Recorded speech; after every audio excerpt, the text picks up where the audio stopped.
Alrighty, I think we're ready. I don't hear the music. It's Saturday night. Got the stars on, got the lights on. It is July 18th, and you are in the star room. This is Allastrology. We do speed readings. I need your birth time, your birth date, birth city, birth state. If you don't know your birth time, then say that you don't have your birth time.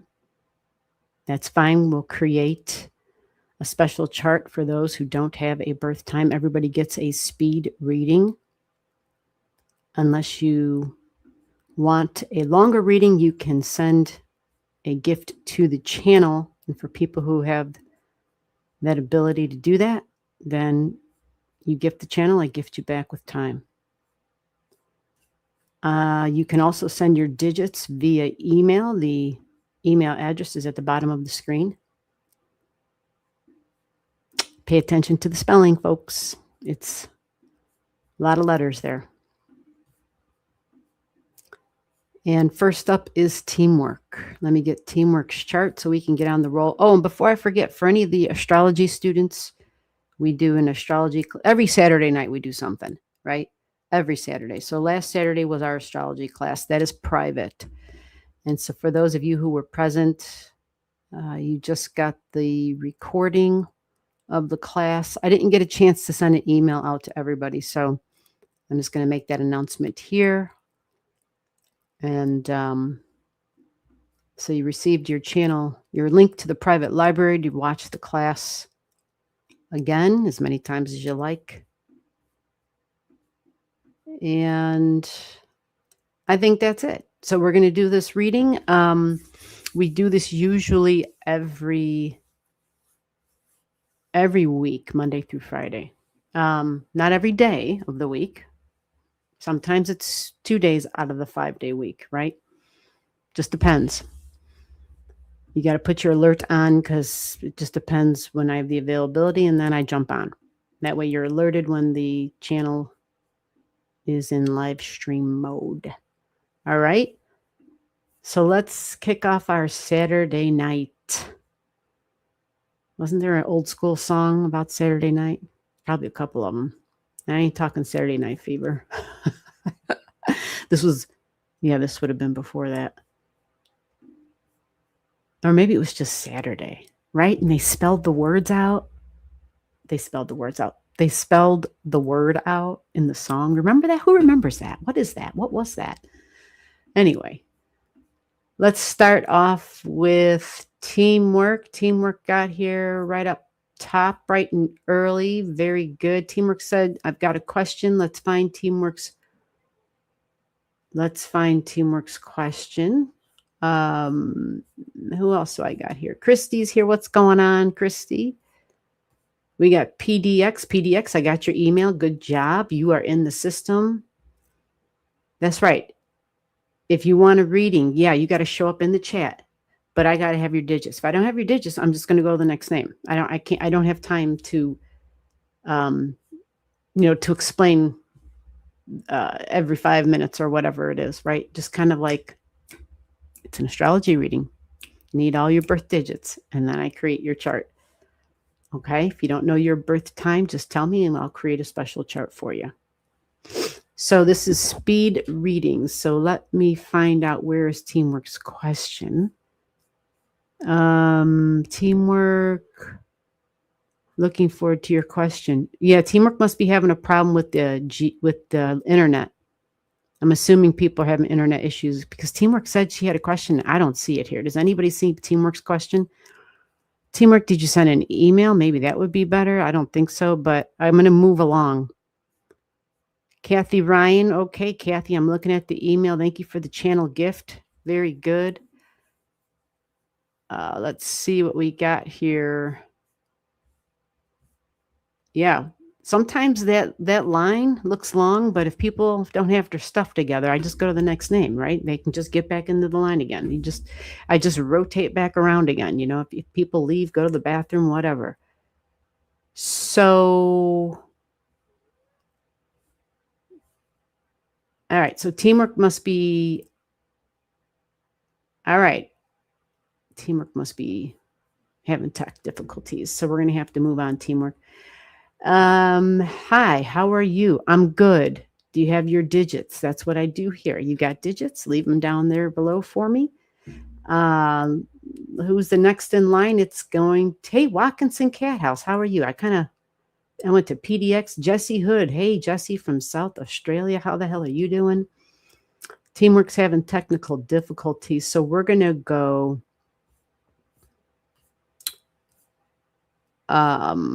Yeah. So for PDX, are you here? Because you are the next name in line and I have your digits. You emailed me, I got them, and you sent a channel gift. So PDX, you're up. You see, just like that. If I can get your chart on the screen, let's cross our tech finger windows and say, oh, please work. You just never know. All right, hopefully this worked out. Did it work? Oh, yeah. Here we go. PDX, I'm Kathy Ryan. Thank you so much for the channel gift. Much appreciated. Teamwork, I see where you're saying you're invisible, but we don't see your question.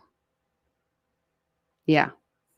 Even Christy said she's looking forward to your question. I'm looking forward to your question, but I do see this comment from you. That's what I see. Yep. I don't know if it's your internet. I don't know what it is. You know, it's crazy sometimes. All right. So Kathy, it's your turn. You're up.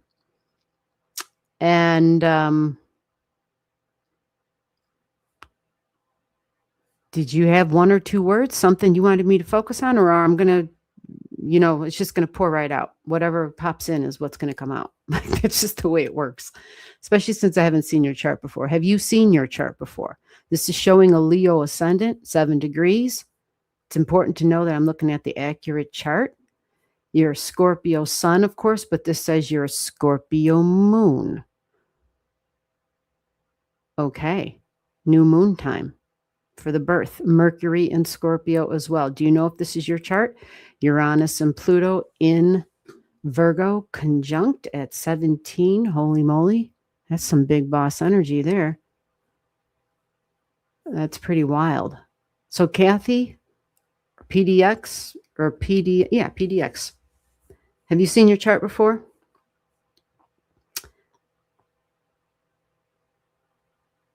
Noel, I see you. Hello. Yeah, I see all these other names, and I'm trying to see if I can get an answer from PDX, if this is PDX chart. All right, we're just going to go ahead and start reading. Yeah, see, teamwork. I get questions. I get comments like this, but it doesn't include your question. So if you would maybe try to, when you comment, just include your question in it. That maybe it'll come through. I don't know what's going on. Okay. So yes, I don't know much about this. Okay, that's okay. As long as we can confirm this is an accurate chart, that's the main thing. People, you know, start reading a chart and then it's like, hey, that doesn't sound like me. Well, then it's not your chart. Yeah. So what we have going on in this chart, you've got some, the Virgo energy is strong. Leo on the rising, which means you're going to have your North Node entering into Leo territory. Scorpio moon, really psychic people, but usually if it's in the 4th house, there's usually can be a lot of ancestral trauma. Siblings might be part of this, but communication is going to be a thing here. Yeah. Mom energy. And there might be difficulties with communication as far as fuzzy communications or super creative energy, because that's usually what that's really good for. And you even have the nodes at 4 degrees, which is a big deal right now. It's a big deal because you've got Uranus sitting right here on your North Node tonight, right? Well, it's been here actually. Uranus is not a fast mover. But Jupiter just went to 4 degrees today. So what you're experiencing right now is a Jupiter trining your South Node. So this 4 degree energy can bring back the past. All right, because you got the 4 degrees pretty prominent in your chart so far, and that's the trail I'm following. History, ancestry, emotions, feelings, childhood, mom, mother wound, any sort of family betrayal kind of wounds, especially for feminine energy. There's usually that, really dark shit that happened to our mother, or, in the ancestral line, and nobody cared or did anything about it, or even perhaps in our own childhood, right? But something somewhere in the soul memory, the number 4, the past comes up a lot for you. You've got to, wow. So Juno is at 4 degrees, where Pluto is in your chart with the Pallas Athena in Aquarius. So this is astrology energy, right? Looking forward to the future, but partnerships, unconventional partnerships, different. This can be marriage energy, but probably work related, domestic related for sure, but in the home energy too. And this can, right now, there's a major, massive change because Pluto's sitting right on your Juno, the relationship energy. So whether it's the relationship with yourself and your health and well-being and your emotional well-being connected to that, there might even be some heart stuff in here. That's a really good possibility. So if it's not like my physical heart, it can be the higher heart. It can be like the internal heart of, oh my God, right? My love for this person, my generosity, my compassion, my kindness, all this energy. Like this is really huge for you right now. So there's a lot about self, my future, thinking about that, but also the connections with the past and the emotional intellect that's happening and connecting the dots, past, present, and future, is coming online.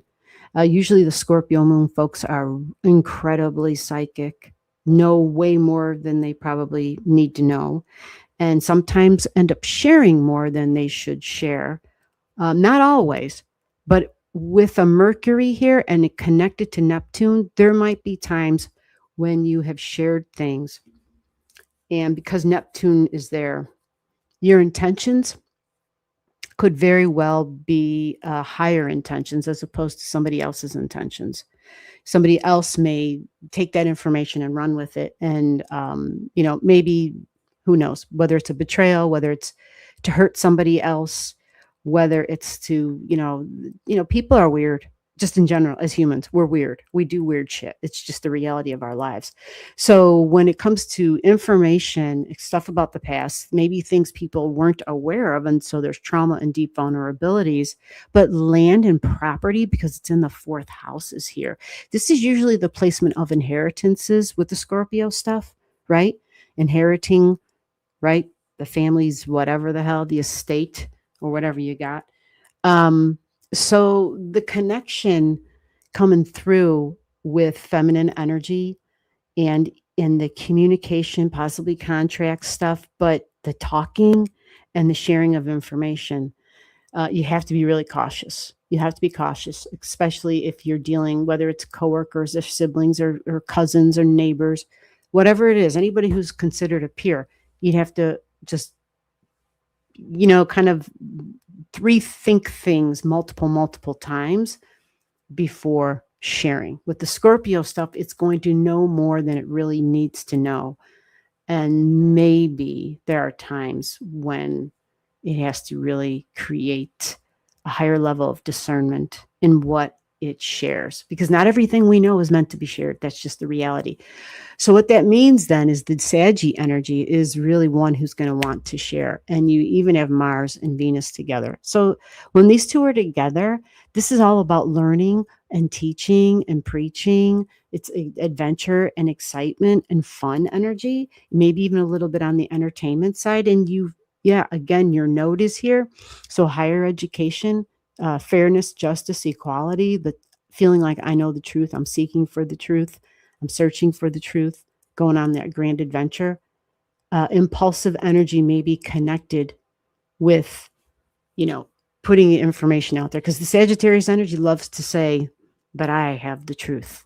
And it feels it's duty, almost like it's a duty that it's got to share it with everybody, which can be tricky because that's usually everyone looks at us like, please be quiet. Right? We didn't ask, damn it. We don't want to hear. This is the whole, the preacher is preaching to the choir type of thing. So it can be interesting. But if you work with children, then that's a perfect setup. Then that's an ideal situation. You're working with children, they're there to learn. So it makes sense because this is in the house of creativity and children. All right. It is travel as well. This would be going on an adventure, vacation, but also what was that when we were kids, like the field trip thing? It was kind of like an educational type of slant to it because we're there to learn, but deeply spiritual energy at the end of the day. Saggy, deeply spiritual energy. So having fun with that. And your Mars and your Venus together says you're going to take action on that which you desire, right? That which I desire, I'm going to take action. So I love that right now with the Jupiter in the Leo energy, just went to 4 degrees today, sitting exactly a nice, beautiful trine and setting up a sweet mystic rectangle for you. Really sweet mystic rectangle. So partnerships, work, maybe health, but even though the big social media, like what we're doing now, live streams and learning online, education. So, maybe your mind is like, the level of curiosity and digging into the past a little bit. Some people can be looking into ancestry, whatever. But just kind of going a little bit deeper than usual and maybe just a lot of big energy in terms of home, children, domestic energy, again, where I live, where I spend my time, with the people that I work with, maybe even working possibly from the home if you're connected with social media or whatnot, or just using tech. I'll put it that way, using technology, because you got Gemini in the technology placement up here at 4 degrees. So connecting with the past, connecting with the public is pretty strong. But creativity and sound, when it comes to Mercury and I know there's some weird ass noise. Can you guys hear that? I don't know what the hell that is, like a high pitched thing. So the creativity with music and sound, even with the Mercury and Neptune, that's what's coming in, and Pisces in the 8th house, another big thing, healing, using it to heal. There's a big connection with the past, with higher information, higher knowledge, but like almost a streaming in of higher octaves, higher frequencies, and Chiron in the 8th house in the sign of Pisces.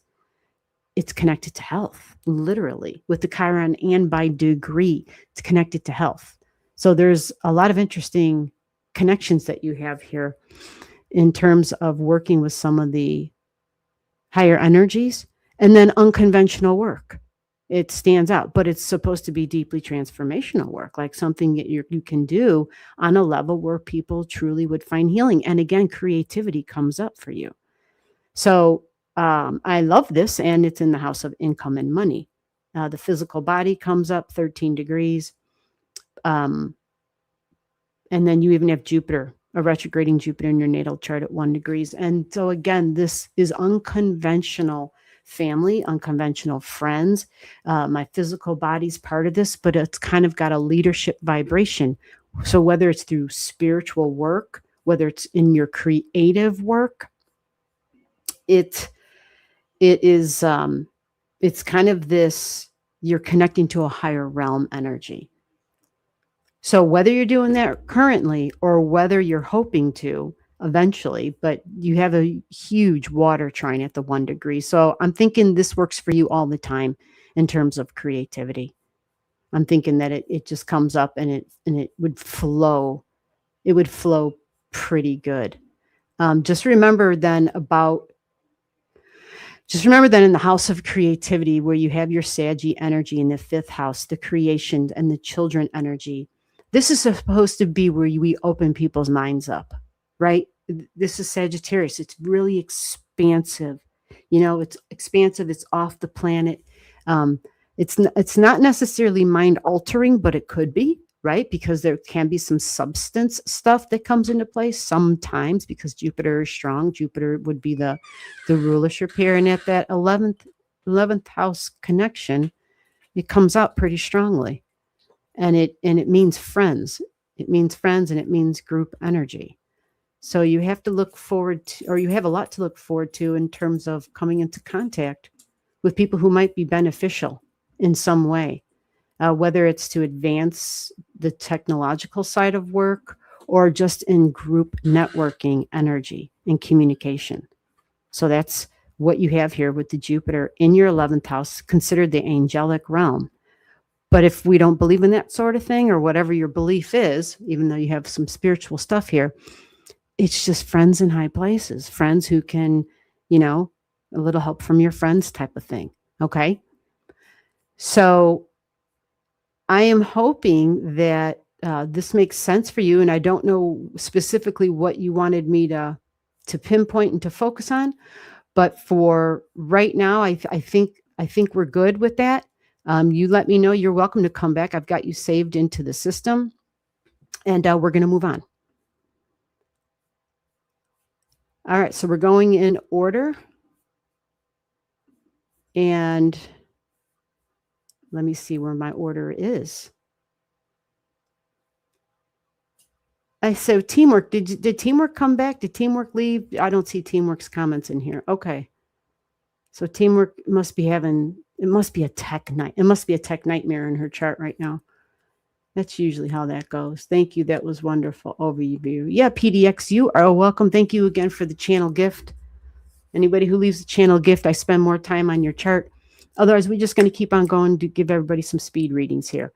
Speed readings. And if you do happen to have a question, like if there's something you want me to focus on, remember, it's a speed reading, right? So there's only so deep I can go on those. However, if you have a question, make sure it's on the same line as your birth digits, right? Like put all your stuff together for me on one line. That'll make it easy. Don't make me fish. All right. That slows everything down. Everybody else in the chat gets crazy. And it just makes my job a lot easier. I don't have like a staff. The cats are in the other room. They're not working. They said, screw you. You're on your own tonight. So please help me help you.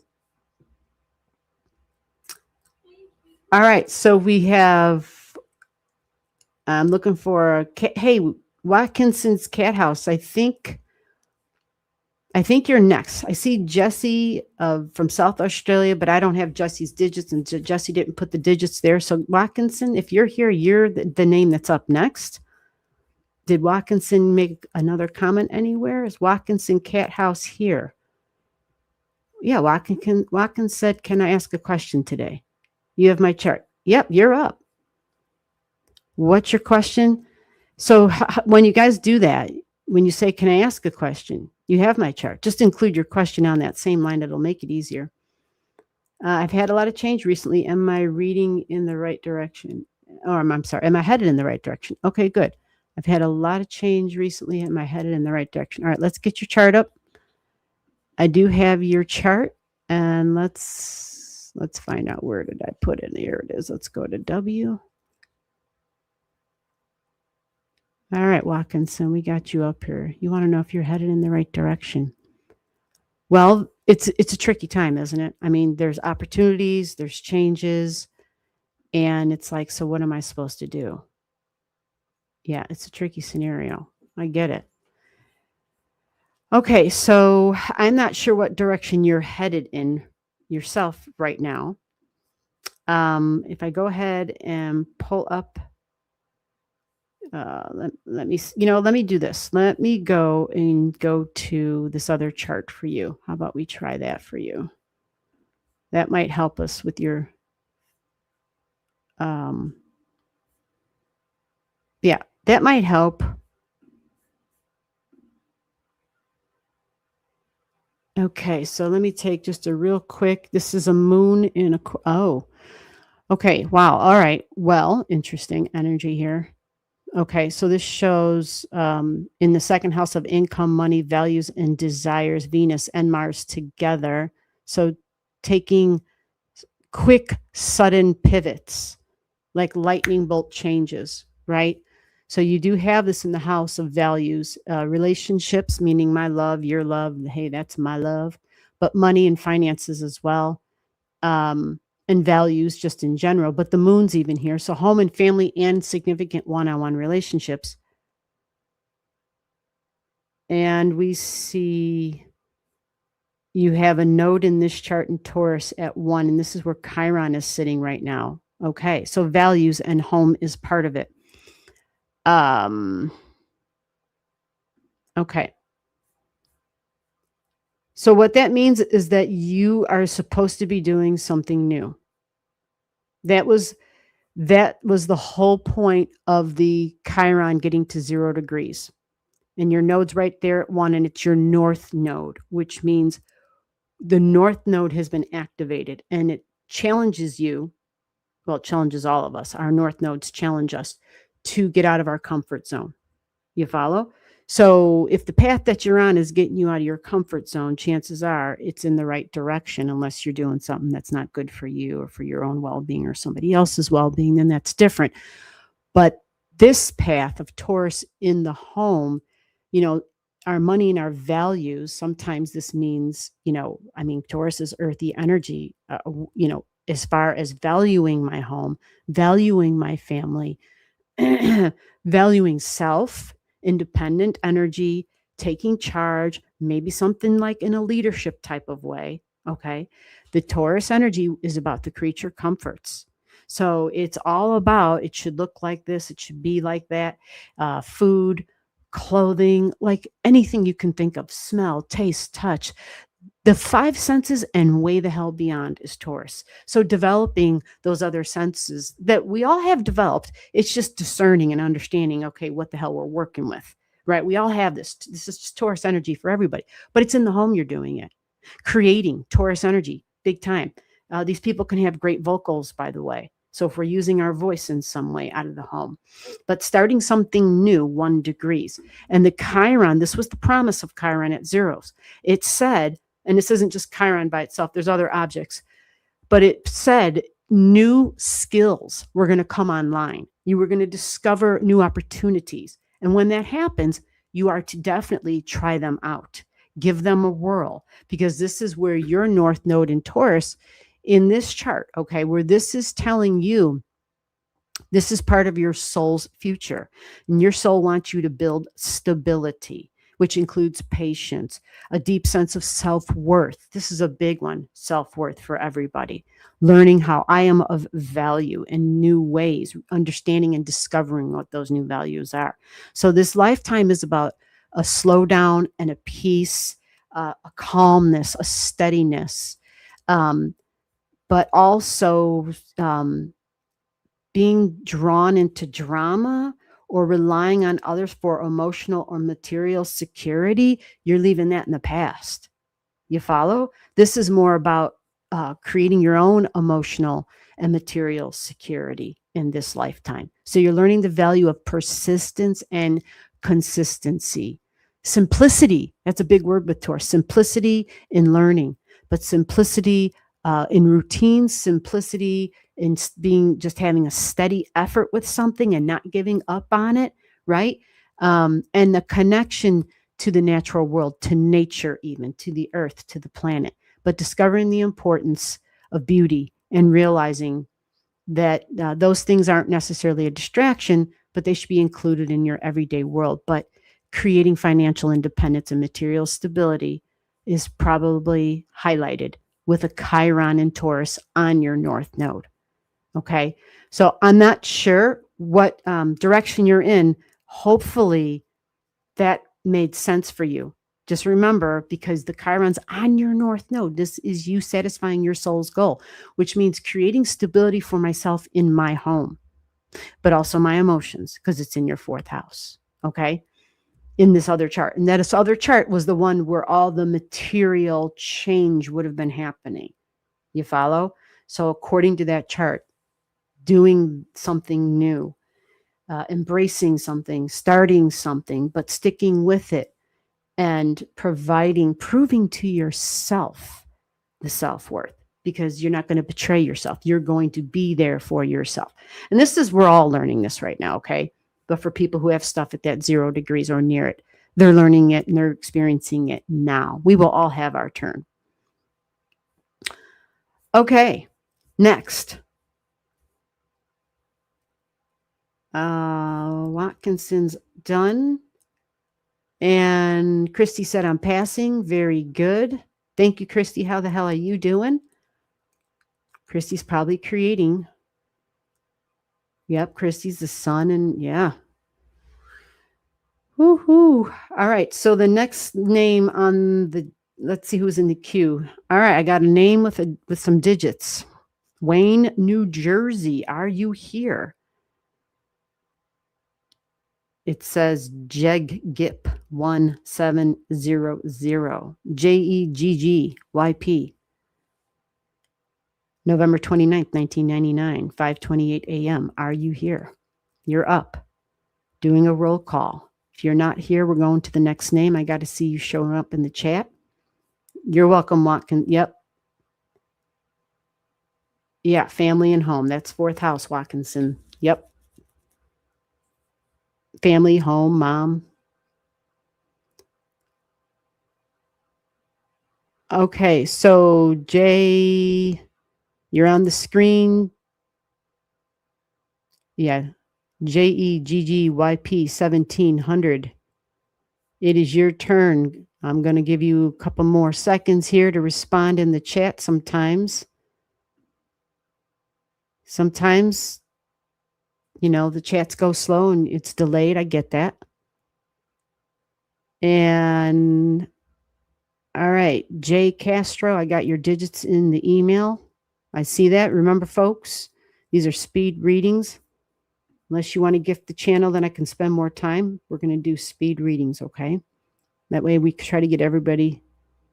All right, so we're going on to the next one. No response from Jay. Oh, actually, Jay did kind of. There's a response right here.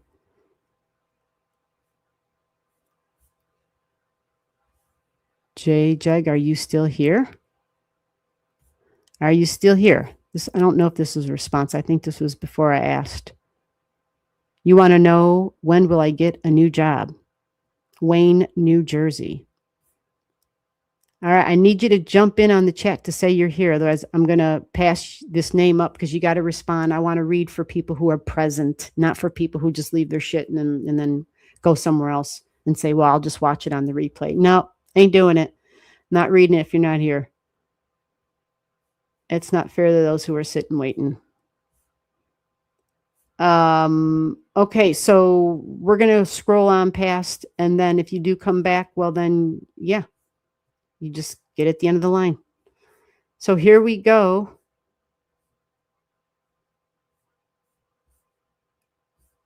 We've got other people waiting. Let me get to those names. How about, I think we're looking at,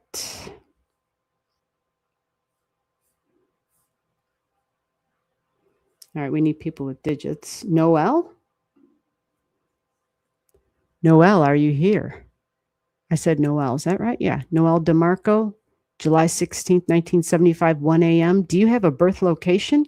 I would need a birth location to create your chart. Oh, Lord, I shouldn't have clicked on that if it didn't have all the info. Noel, are you here and do you have your birth location? Noel's here. Very good.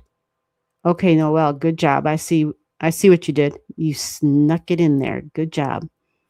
All right, Noel, I'm going to create your chart real quick. Okay, Joanne, you sent a gift to the channel. Thank you so much. Thank you so much. Let me get this chart up and then we will get to you.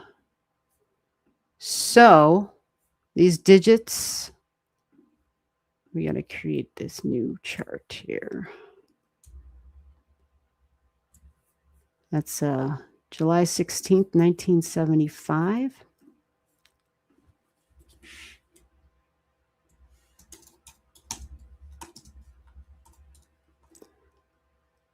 Okay. And Noel DeMarco. Oh, what the hell? Where'd it go? I'm like, don't be starting that crazy glitchy stuff. So far, we're doing pretty good. 1 a.m.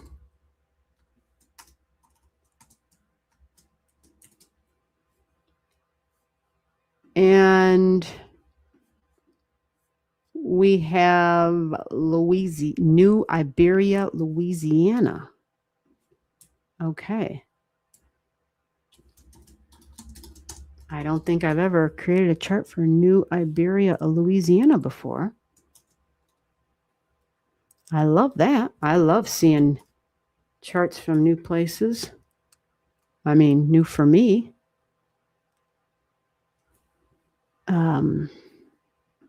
Let's get this going here. Have you seen your chart before, Noelle? Like, do you know your moon sign and your rising sign? I just like some confirmation to make sure that the system is accurate and that we have an accurate chart on the screen. And this is telling me that you're a 0 degrees Taurus on the ascendant, which means Chiron would be on your ascendant right now. Wow. And Libra moon conjunct Uranus. Whoa. Okay. All righty. Let's see here. So is that you? Hey, Lou S.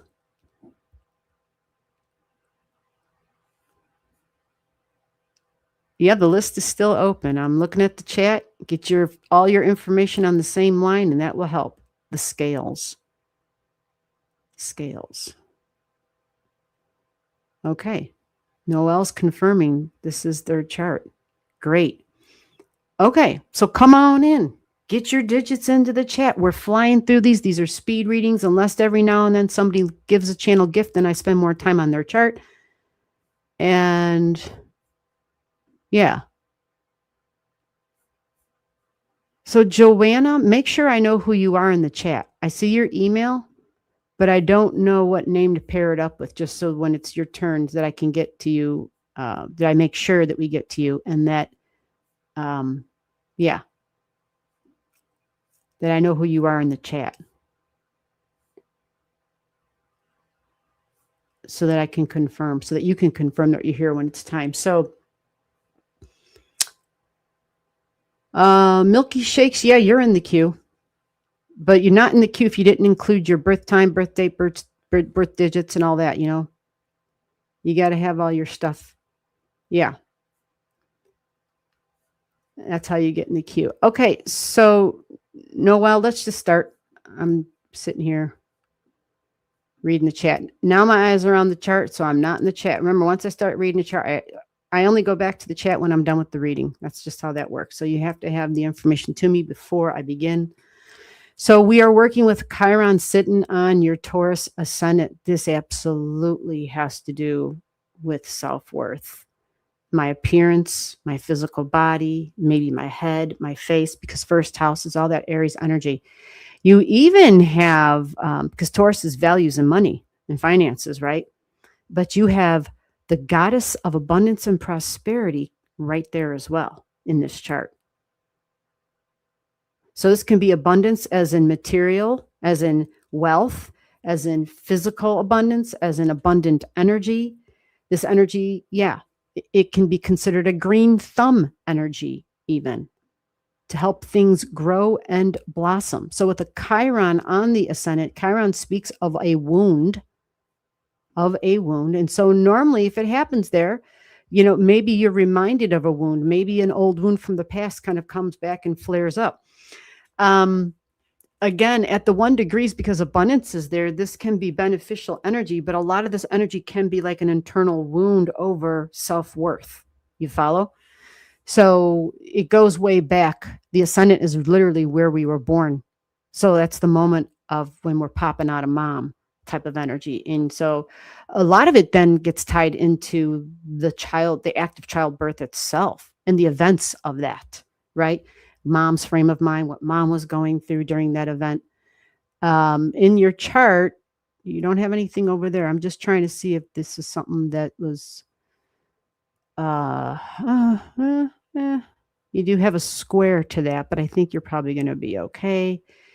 And yeah, just might be some intense stuff because it's 0 degrees. Usually that creates an intense moment. Not that childbirth wouldn't be an intense moment, right?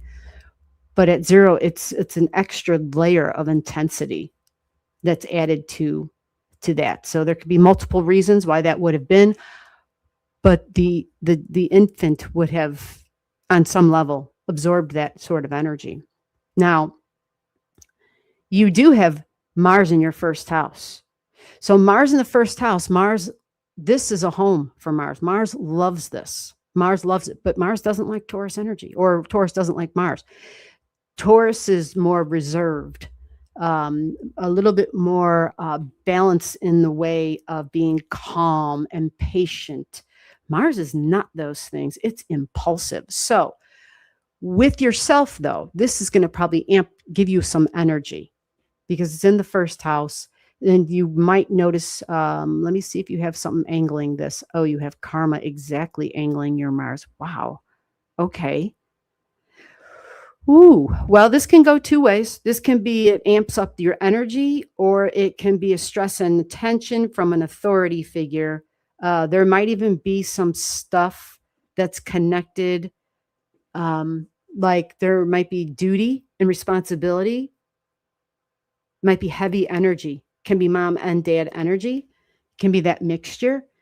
Man, okay, so with that combination and the Chiron sitting in the first, let me see if you have support here. If you have a trine energy, you got this. All right, let me see if you've got some other energy connecting here. Let's see what you have over. Okay, so you have some squares and you have some trines.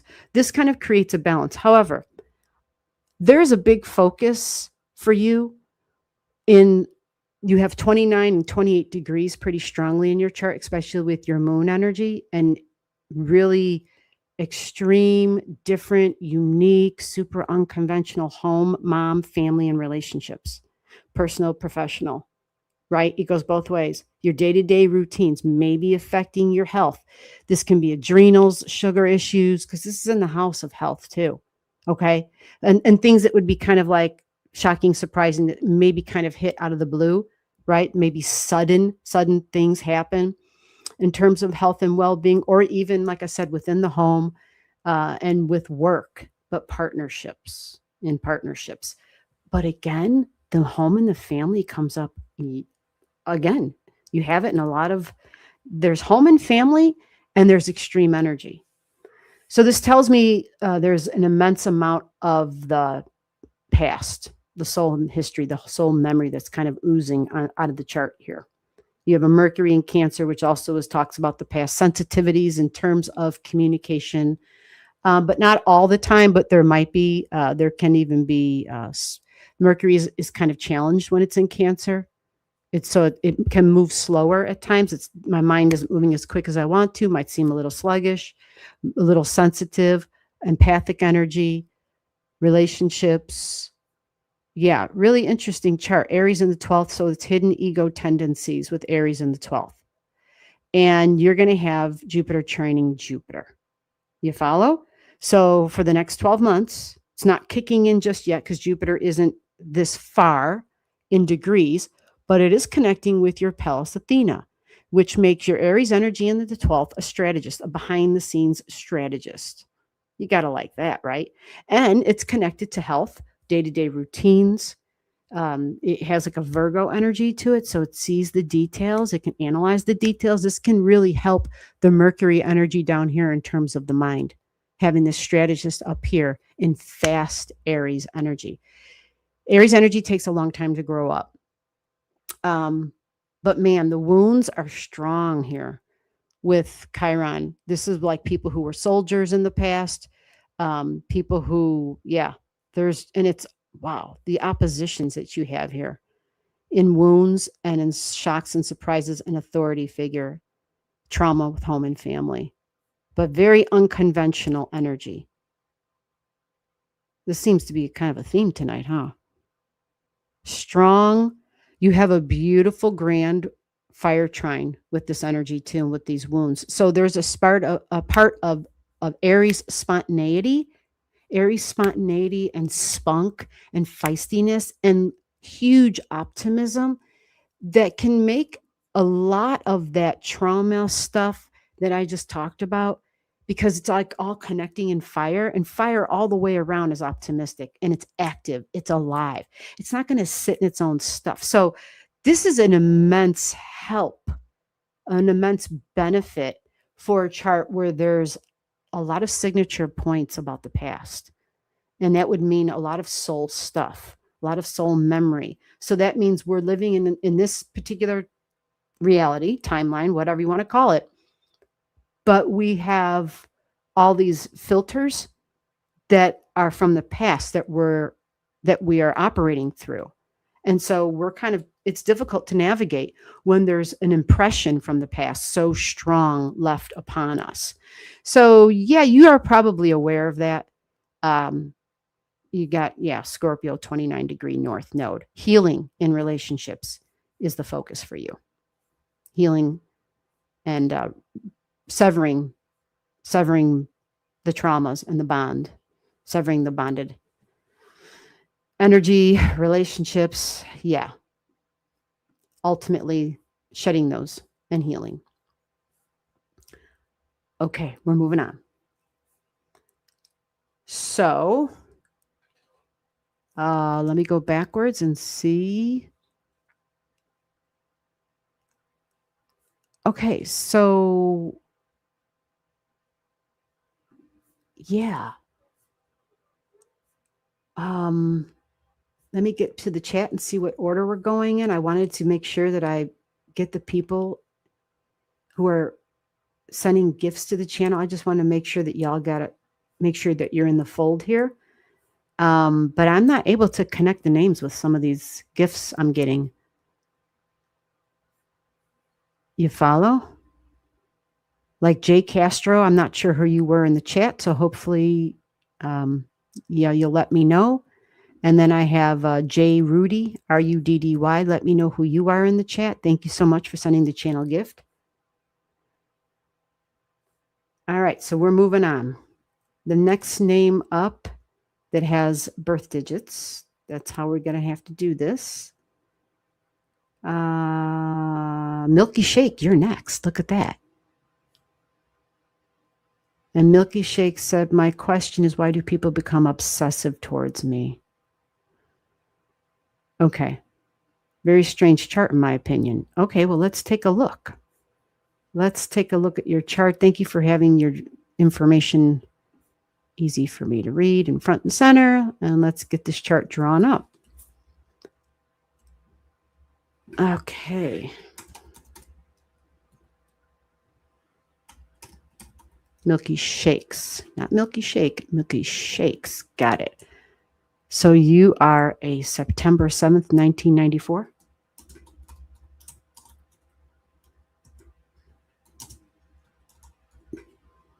Gotta make sure we got the right stuff. 1:54 p.m.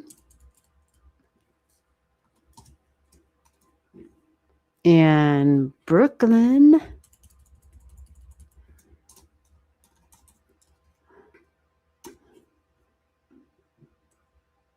Brooklyn, New York.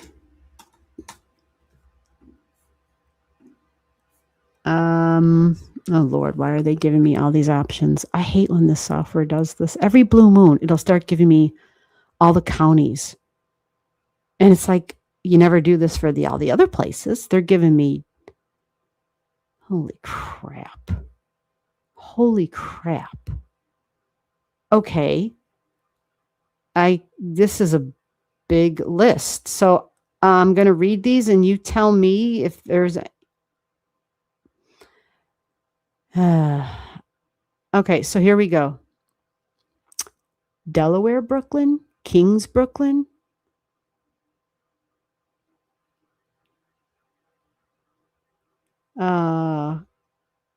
What's this other one? Kings, Brooklyn Naval Station, Kings, Brooklyn Hospital. I think these must just, a lot of these must be the same.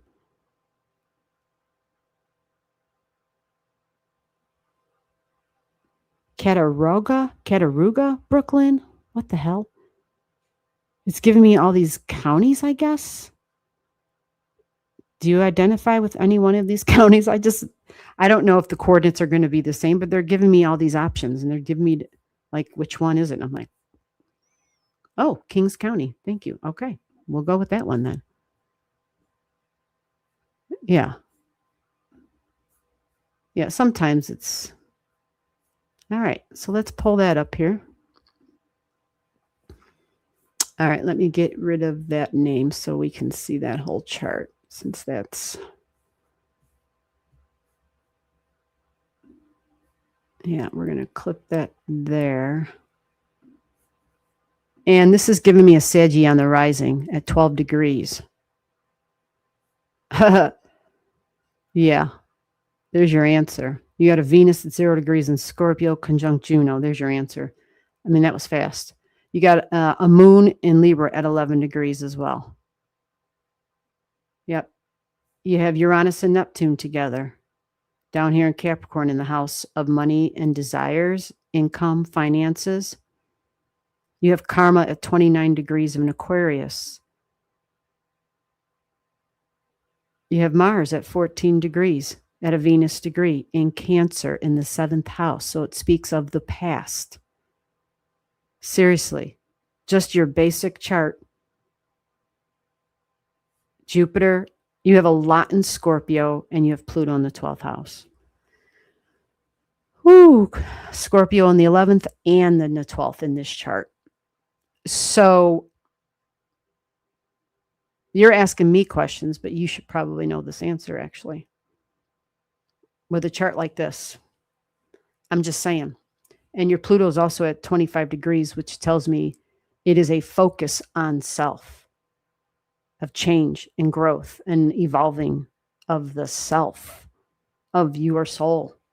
That's what this is in your 12th house. Yeah. So that's not all it is, though. It says that you have access to incredibly deep information. Whether it's soul records, whether it's whatever word you want to use, 12th house energy just knows shit. And Pluto is exalted in the 12th house. And you have it in Scorpio. It's in a trine with vertex, with fated energy. So let me give and then your Sirius is right there. And this is in your 8th house of bonds, bonded energy. Our energetics are bonded. This goes deep. It's like ancient shit here, right? And it can be strong bond with feminine energy too. Like if you haven't noticed that, or if you have, you can have it both ways, because you have Leo and Cancer energy in the 8th house, which would be mom energy and dad energy, by the way, but feminine and masculine energy. But having Sirius next to it, even at a freaking Neptune degree, karmic, past lives and shit, it's connected to fate. So these are fated energy, fated relationships, or people that you come across, even when you're just out in public, dealing with the public, whatever, bumping into people, whatever, random shit, fated energy. It is at 25. So this can be a young degree, but it also can be this leadership degree and taking the initiative for healing the past. But severing bonds. So knowing the intensity that you hold in your chart with all this Scorpio. And remember, this is Scorpio in the 11th house with all this energy of deep. Now, Scorpio energy, let's be clear, it can energetically penetrate other people's energy. Like that's what it does. It does a lot of things, right? But it works in both realms. That's the power of the Scorpio energy.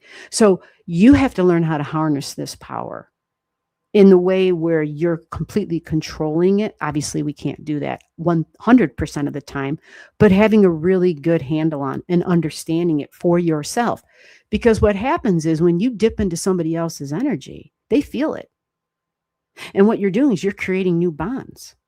You follow? Or you're deepening the bonds that you already have. And so you need like a course in yourself and in your own power. Honestly, a deep dive in self and what all this means here. And it doesn't just look at the basics like I just did. This is intense as all hell, especially connected to the 11th house. That's lightning bolt energy. You follow? So that means it amps it up even more. It means we're plugged in all the time and it's like we're being electrocuted almost, right? So people may kind of feel that way. They may feel that buzz, but on a deep level. But ultimately, you would have to be cautious with how you're communicating and creating healthy boundaries. Okay? Healthy verbal, whether it's digital, whatever it is, because of the Pisces in your third house of communication. And Pisces, what do they lack? They lack setting healthy boundaries. Now, you do have a retrograding Saturn. That's great. But it's at freaking 8 degrees more Scorpio energy, you see? So this is definitely a big mission for you, a big mission in this lifetime. And values and desires, what and who you desire, is a big mission as well. Okay? So know this about your nodes. This is important. You have a North Node in Scorpio at 16, right? This is at the desire degree.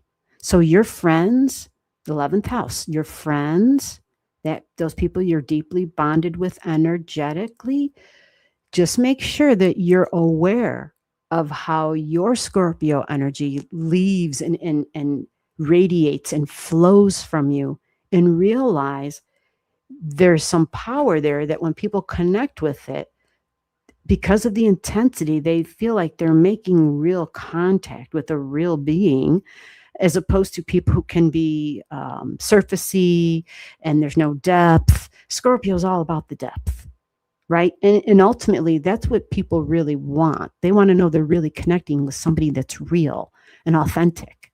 So you just have to kind of just do more investigation into yourself and that'll get you further. Okay. You'll understand it better. Joanne Castro's here. Okay. Thank you, Joanne. I see. Great. Okay, Joanne, we got you. Good job. Do we have 2 different Joannes? Thank you for clarifying. Yes, you are welcome. If you, dive into your chart, and just for all of us in general, understand that whatever energy comes to us, it's because that's what's inside of us. It's because that's what we radiate, subconsciously or consciously, intentionally or unintentionally. We radiate that. And what we don't realize is that the law of the universe, one of the laws is what you put out comes back. You follow the natural laws are universal laws. They just are. It's just like gravity.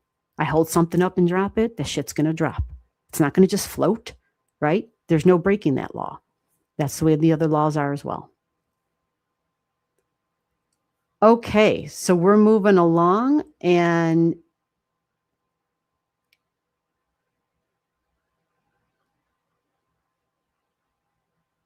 all right, let me see.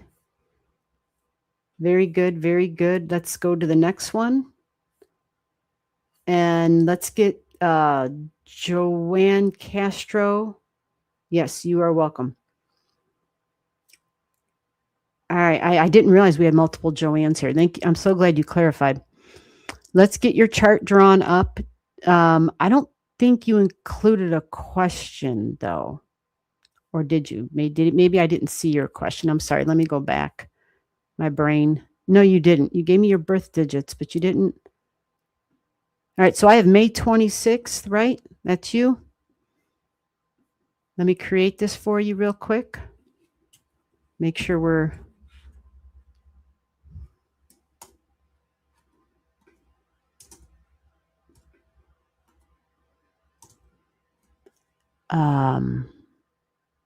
we're just going to go like that, and then let's do... Gotta make sure I'm getting these digits in right. 4 a.m. Very good. You got a birth time. Good job.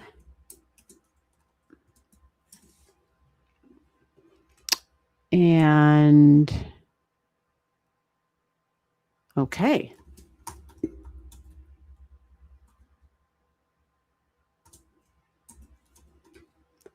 All right, the Philippines.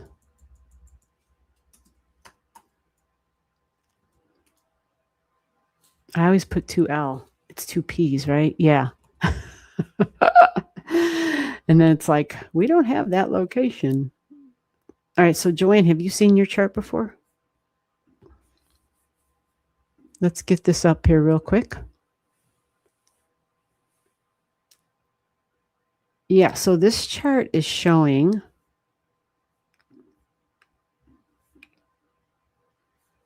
this is a Taurus ascendant. You guys are seeing a theme tonight, huh? Taurus ascendant at 3 degrees. Your Chiron is on your ascendant, which means the Chiron up in the sky is conjunct your ascendant.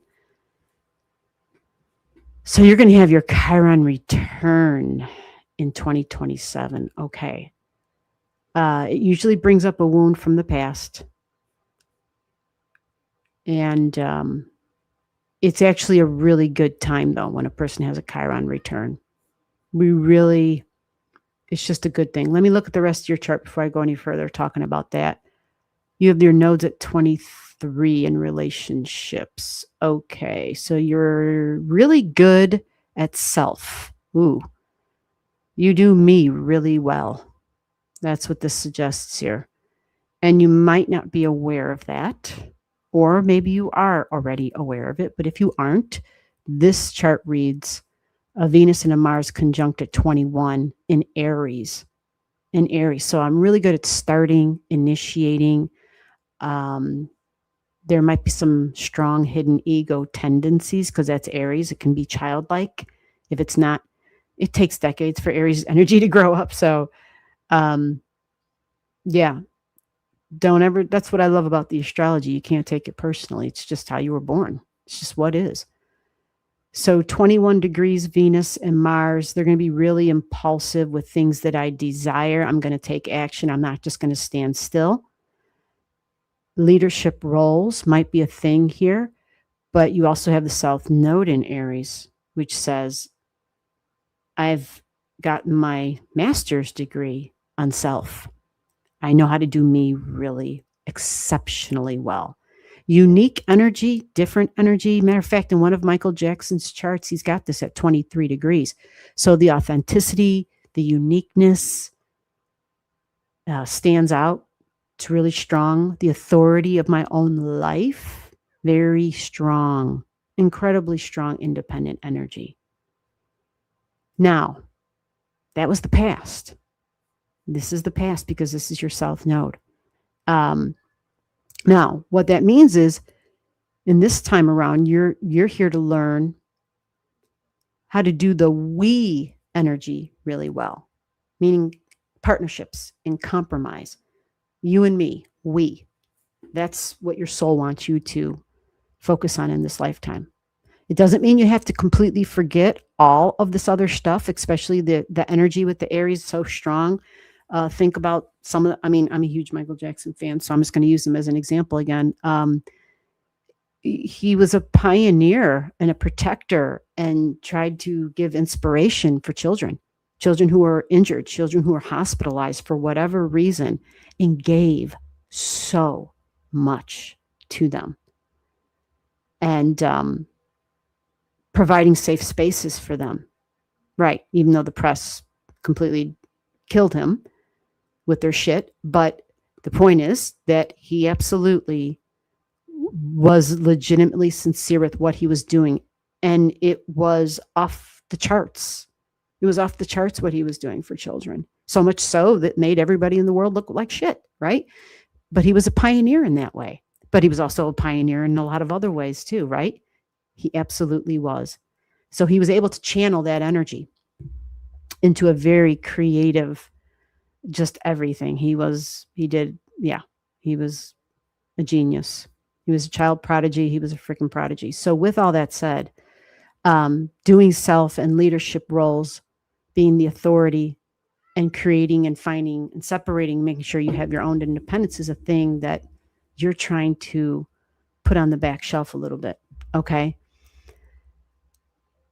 You have Moon in Virgo. Let me find out where did Joanne go? Did Joanne come back with a question so that I can? Joanne, did you leave a question? I just want to make sure because you sent a gift, so I just want to make sure that if you had a question attached, I'd cover it.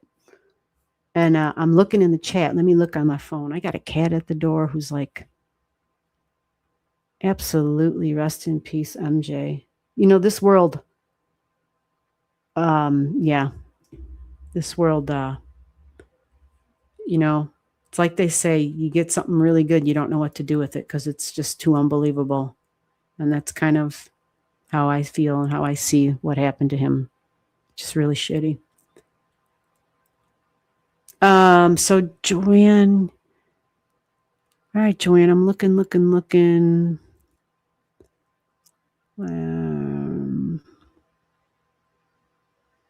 Okay, so Joanne, I don't see a question here. Okay. All right, so let me see what else we can come up. I just want to know what to focus on. So you have a Virgo moon. This is going to be tricky energy, especially with children. If this is your chart, if a 3-degree Taurus on the ascendant is right, if a 7 degrees Virgo moon is right, this puts us in the placement of creativity, but also with children. So it can be tricky. Also with romance, this is energy that is really full on about the details. It can be really analytical, can be, it can be the fixer that steps in and says, oh, we can make this better. I want improvements, but it can also go really all in on perfection. I expect perfection. And many times we're not aware of it with Virgo energy. We just go overboard, right? And again, that's what Michael did with his work. He wanted perfection in what he created. And he worked hard at it. So this energy, if we haven't recognized it, it can be tricky because other people may look at us and they may be like, God, that person's picky, right? They're picky. They're so critical. They're this, they're that. And they're like, get them away from me, right? So this is why with Virgo, we want to be aware of it so that we can be like, okay, so yeah, you're right. Perfection's probably unrealistic. Or then I can hold that high standard for myself, but I shouldn't expect it for anybody else, He was able to because he was Michael Jackson and people worked with him. And it was within partnerships, and that's where you have your moon. It's at a partnership degree. It can be personal and professional. Okay. But in the house of children, that might be a thing too. And so that can be tricky when we have that towards our young ones. That can be very, it can be a challenge. You also have Leo energy in the 5th house, which is the place where it wants to be. It's creative energy. It does good here. But you have restrictions on your creativity. Maybe you did when you were a child. You have Saturn, which is burden, rules, structure, limitations. Somebody or something said, oh, we don't have time to play, damn it. It's time to work, right? There was something here that makes it again, brings up Michael's energy again in my head because he was working, but he loved to perform, right? So it was a bittersweet double-edged sword for him. He knew he had no friends because who the hell could be with friends with someone who's that freaking popular, right? So it came with a lot of duty and responsibility and burdens. And so this brings that up, and you even have it at the friend degree. Interesting. You have Neptune in the 8th house, talks about the past, wounds of the past, but also spirituality comes through really strongly because it goes deep on a soul level, but healing energy is prominent here as well, and healing the past. This is about the communication style and my thoughts within deeply bonded relationships. And your relationships just in general, I'm seeing the number 11 jump out quite a few times in your chart. Like your Pluto and your Jupiter are beautiful trine to each other, which means you're going to have some big energy when the Pluto up in the sky gets to 11 degrees. That's a couple of years off at least, maybe 3 with all the retrogrades. Yeah, it might be 3 years off at least, maybe even longer. But when that Pluto trines your Pluto and trines your Jupiter, holy shit. That's going to be like ding, ding, ding, ding, ding, because it's going to be Pluto in your 10th house. Whoa. At the friendship degree, but different, new, unconventional technology is huge with the number 11. Work in technology, creative stuff, because even your Saturn is there. But Jupiter, Pluto, and yeah, it's like you have your own right now. Yeah, when that Pluto gets to the 11 degrees in Aquarius in some years for you, what we have right now up in the sky, for everybody who pays attention to the astrology, the basket energy, I call it a bucket, but the basket, right? Because of this strong mini trine you have at 11 degrees, the Pluto in Aquarius, when it gets to 11, will be the trigger for your own personal basket, where major changes will happen fast. It's career, it's your long-term goals and commitments, personal and professional. There might be legal stuff involved, maybe shocking, maybe surprising, might be some creative stuff, authority figure, job, work. Technology, again, may be part of this, though, but different and unconventional. But the mind, absolutely 100% the mind energy, big time, because it will also trigger your 11th house cusp line of friends in high places like the angelic realm. So group energy, advancement for humanity, this is big, big inventive creator energy. Super big. Unique as all get out. But Jupiter can be the teacher in Sagittarius or in Gemini, can be the teacher. But creative stuff too. Creative, but can be spiritual. But writing, speaking, preaching. I'd like to know what you do. You might work with tech right now, but I'm wow. When that comes around for you, holy moly, I think that's going to be a big deal. That's some time off.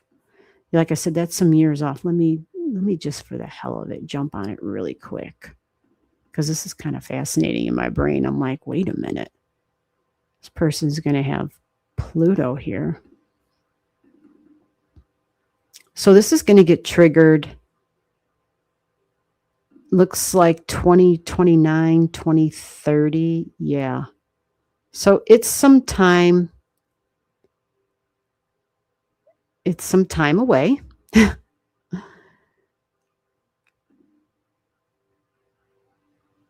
Wow. Yeah. It's going to be closer to 2030, because it'll really be a thing when the Pluto retrograde begins. So it's changing group energy, changing your goals for your future. This could be retirement energy for sure, but maybe that's too far off. I don't know. My brain and looking at birth dates and when people retire. That could be part of it too, because it is definitely part of a long-term plan, long-term financial security. And it does trigger your second house of money and income. So maybe selling and buying real estate. That can totally be, even stocks can be a part of this because you have Jupiter and Gemini. But contracts, professional partnerships, lawyers, the law, you've got that all built in here. So yeah, that's some ways off. But in general, because I don't see a specific as to what you wanted me to focus on. I'm feeling like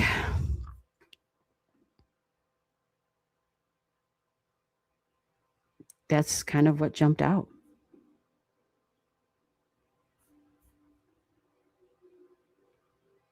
Right now you have your health. You have Venus on your Hygeia, so a health report card. The 5th house can be gallbladder, by the way, because you even have Leo in the 5th. It can also be heart energy, and just, because it's Leo. But so can the Aquarius energy too.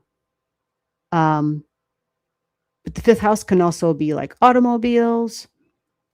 But yeah, you have Venus there, right there on the health of your own health of your children's health of your job, your work, your tasks, Health of your mind energy, because this is a Mercury thing. And Mercury is thinking real serious right now about the past and home and family and siblings and mom, mothering even.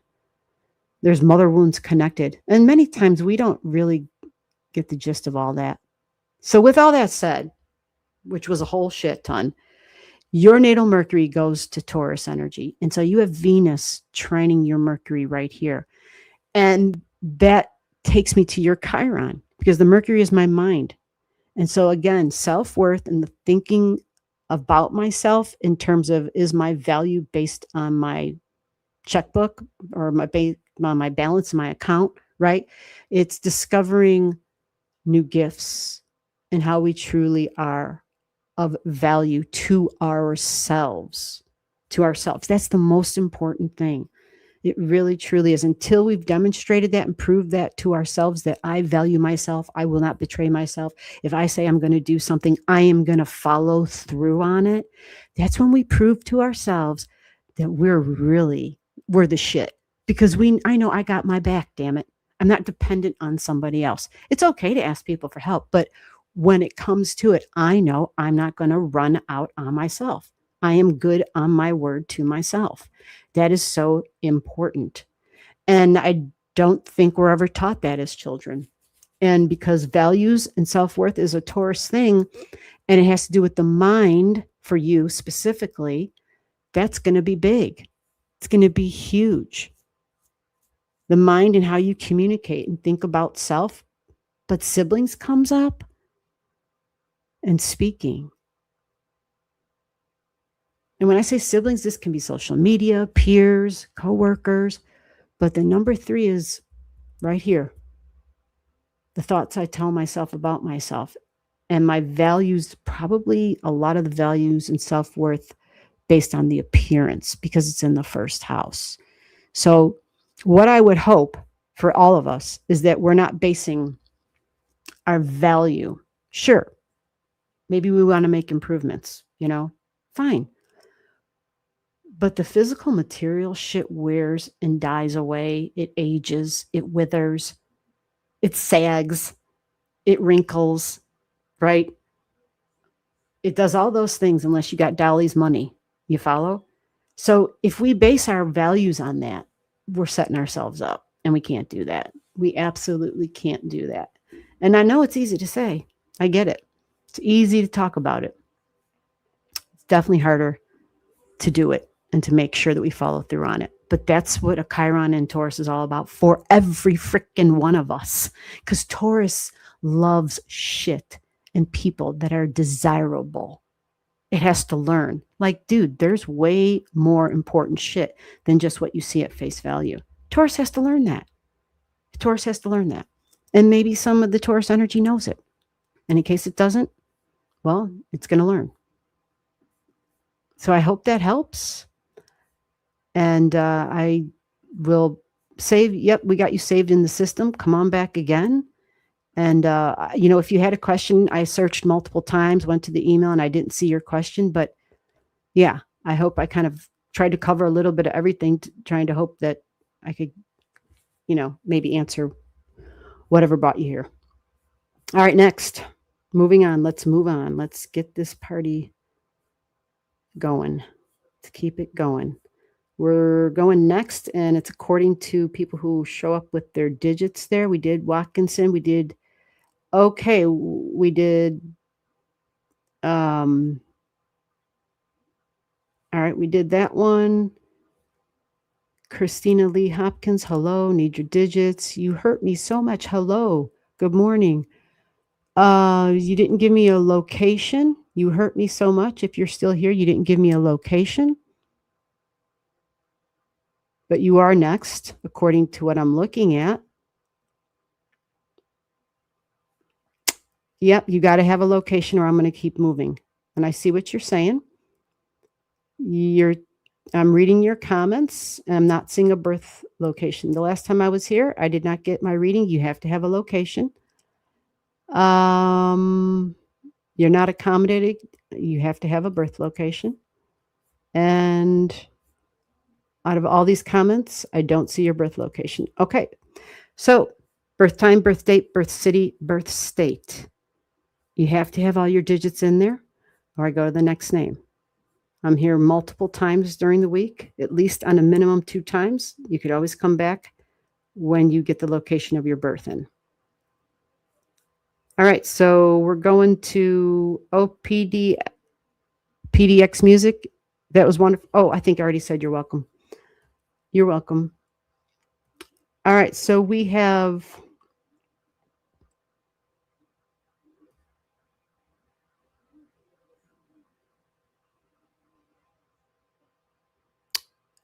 can I put the digits in the chat? Yes. Joanna. Okay, we got that one. Oh, Lord, I'm seeing Joanna right now. Crap. Joanna, I'm just seeing this now. Will I have, okay, is there a second marriage for me? Oh, with a chart like that, it's a darn good possibility, Joanna. Remember when I was talking about that Pluto energy at your midheaven, at a person's midheaven in their 10th house? That's long-term commitment energy. You follow? That's long-term commitment energy. So there's a very good possibility, because that basket included your Leo energy, the location of romance. Yes, there's a very good possibility for sure. Again, the year 2030. Hopefully you've got things working. You've got irons in the fire before then, okay? There absolutely can be. Will a financial success with cybersecurity career after yes. Yeah, you have the Aquarius and the tech shit is so strong on your chart. Yeah. I mean, even your nodes at 23 would be technology. You follow? Yeah. So I would say and you have tech, you have Uranus in your 7th house as well. So you have all the indicators. You have the number 11 is so strong. Absolutely. And your Jupiter's in your 2nd house. Yeah. And your Venus, that's the big key for you. Your Venus, she's your great benefic, cybersecurity. Yeah. That's Venus and Mars conjunct in your 12th house. Absolutely. Yep. You got all the earmarks for it. So there's your, I don't know why. Oh, because I didn't know this was, now I understand why. I thought this was the other Joanne. And it says Joanna. Oh, no. Anyway. All right. So I hope you got that bit. Okay. Okay. So here we go. What is this one? Do we have a location? No, we just have digits. I need full digits. So I'm scrolling. Hello. Here we go. Somebody who's got their stuff. Julie. Oh my God. Hello. November 9th, 1971, 10:19 a.m. Red Bank, New Jersey. Are you here? When I call your name, let me know you're here and I'll read your chart. I got to see you show up in the chat to say, that's me.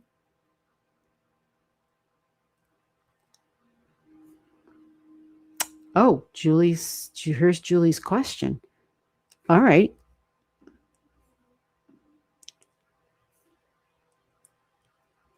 Julie. Okay, Julie, I got you. You sent me gotcha. Thank you for the channel gift. Thank you so much. And another one.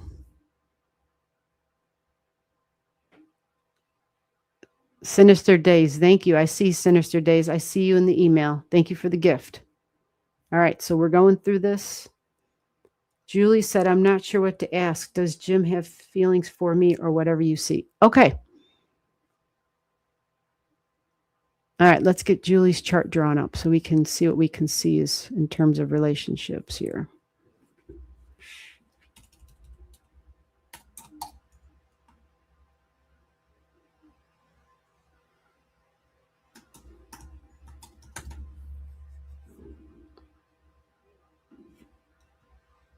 November 9th. Hey, I know somebody with that that. Actually, I think I know a couple of people at that birthday. Holy shit, might even be the same year. Wow. Not the same location though.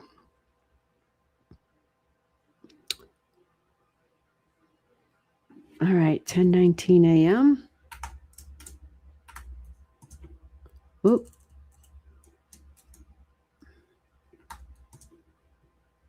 Red Bank, New Jersey.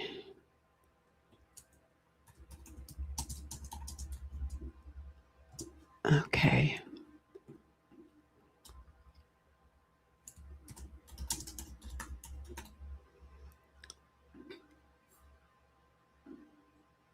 Oh Lord, here we go. Let me see where they giving me. Monmouth, Burling. Wait a minute. That's okay. So for Red Bank, they're giving me Monmouth or Gloucester. They're asking me to pick one of those. Which one of those are you in? Okay. Great. I'm so glad this shit's working tonight. Yay. Instead of people being like, I don't know. Yeah, for it to be perfect, it would be, yeah, if we can get everybody trained to have all their information on the same chat line, yeah. Their digits with their question, that would be just sweet. All right, Julie. So the chart that I have here is showing that, have you seen your chart? This is giving me a Capricorn at 2 degrees on the ascendant. And this is showing me a Leo moon conjunct vertex. Interesting. Very interesting. Okay.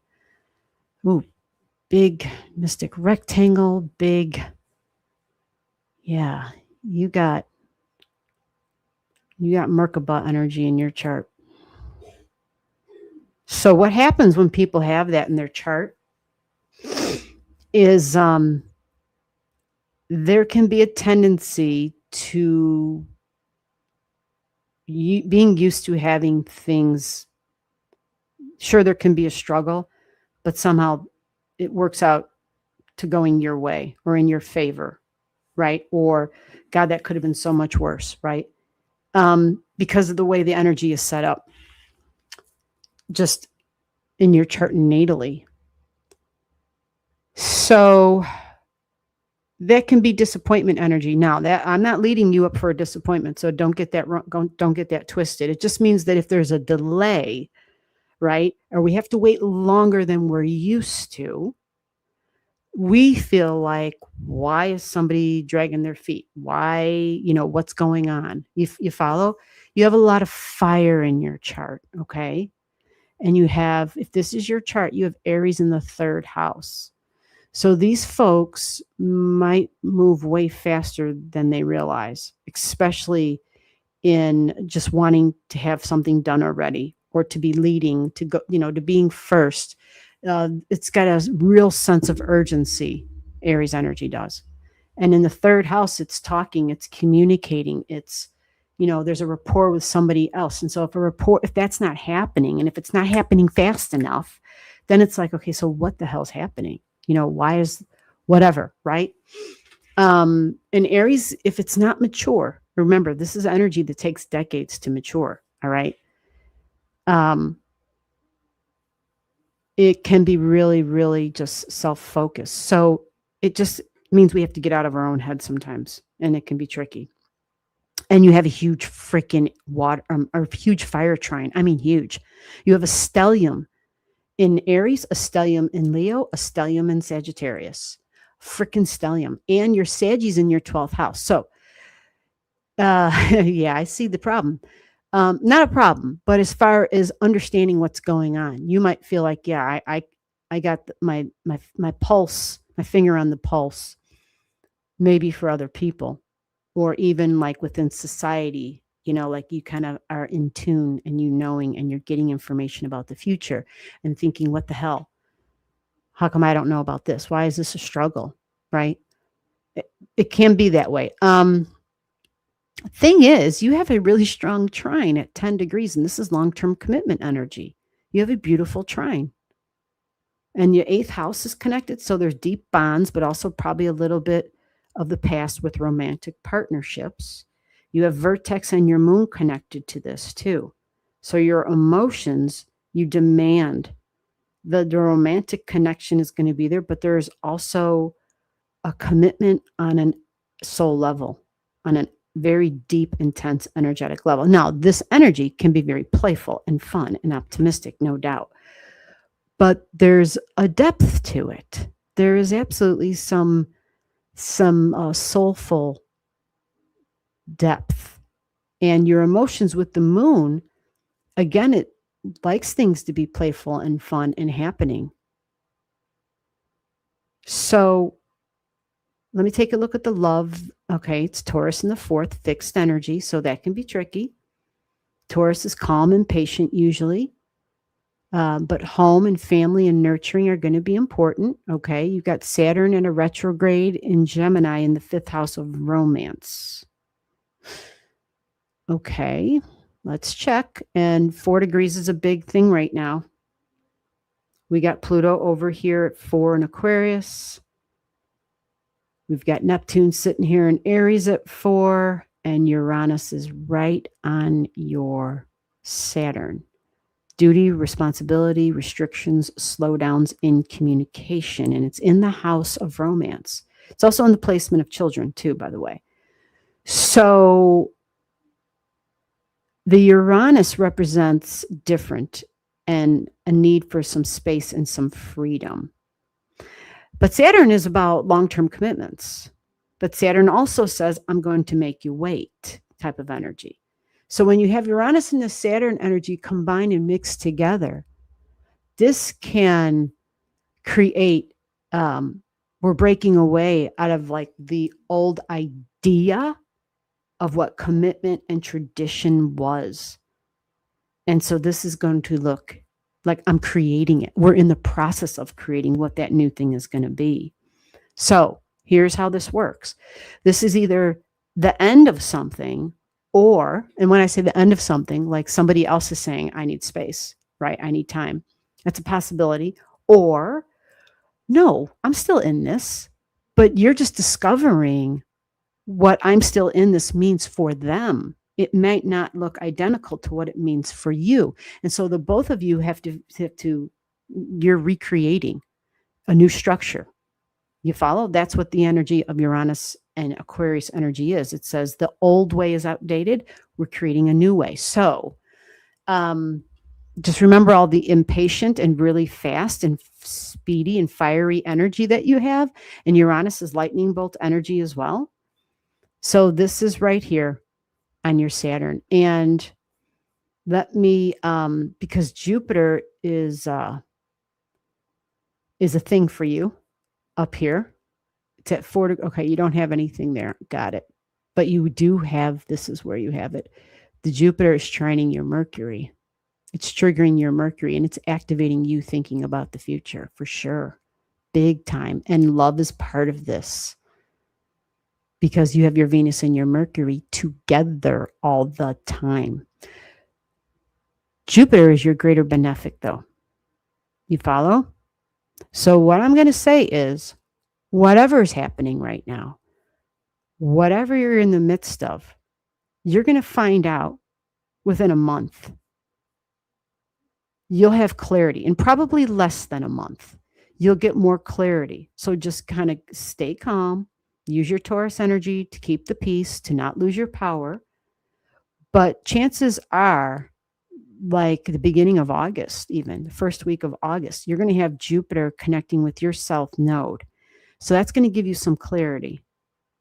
You're going to understand what's going on a little bit more clear then. Okay.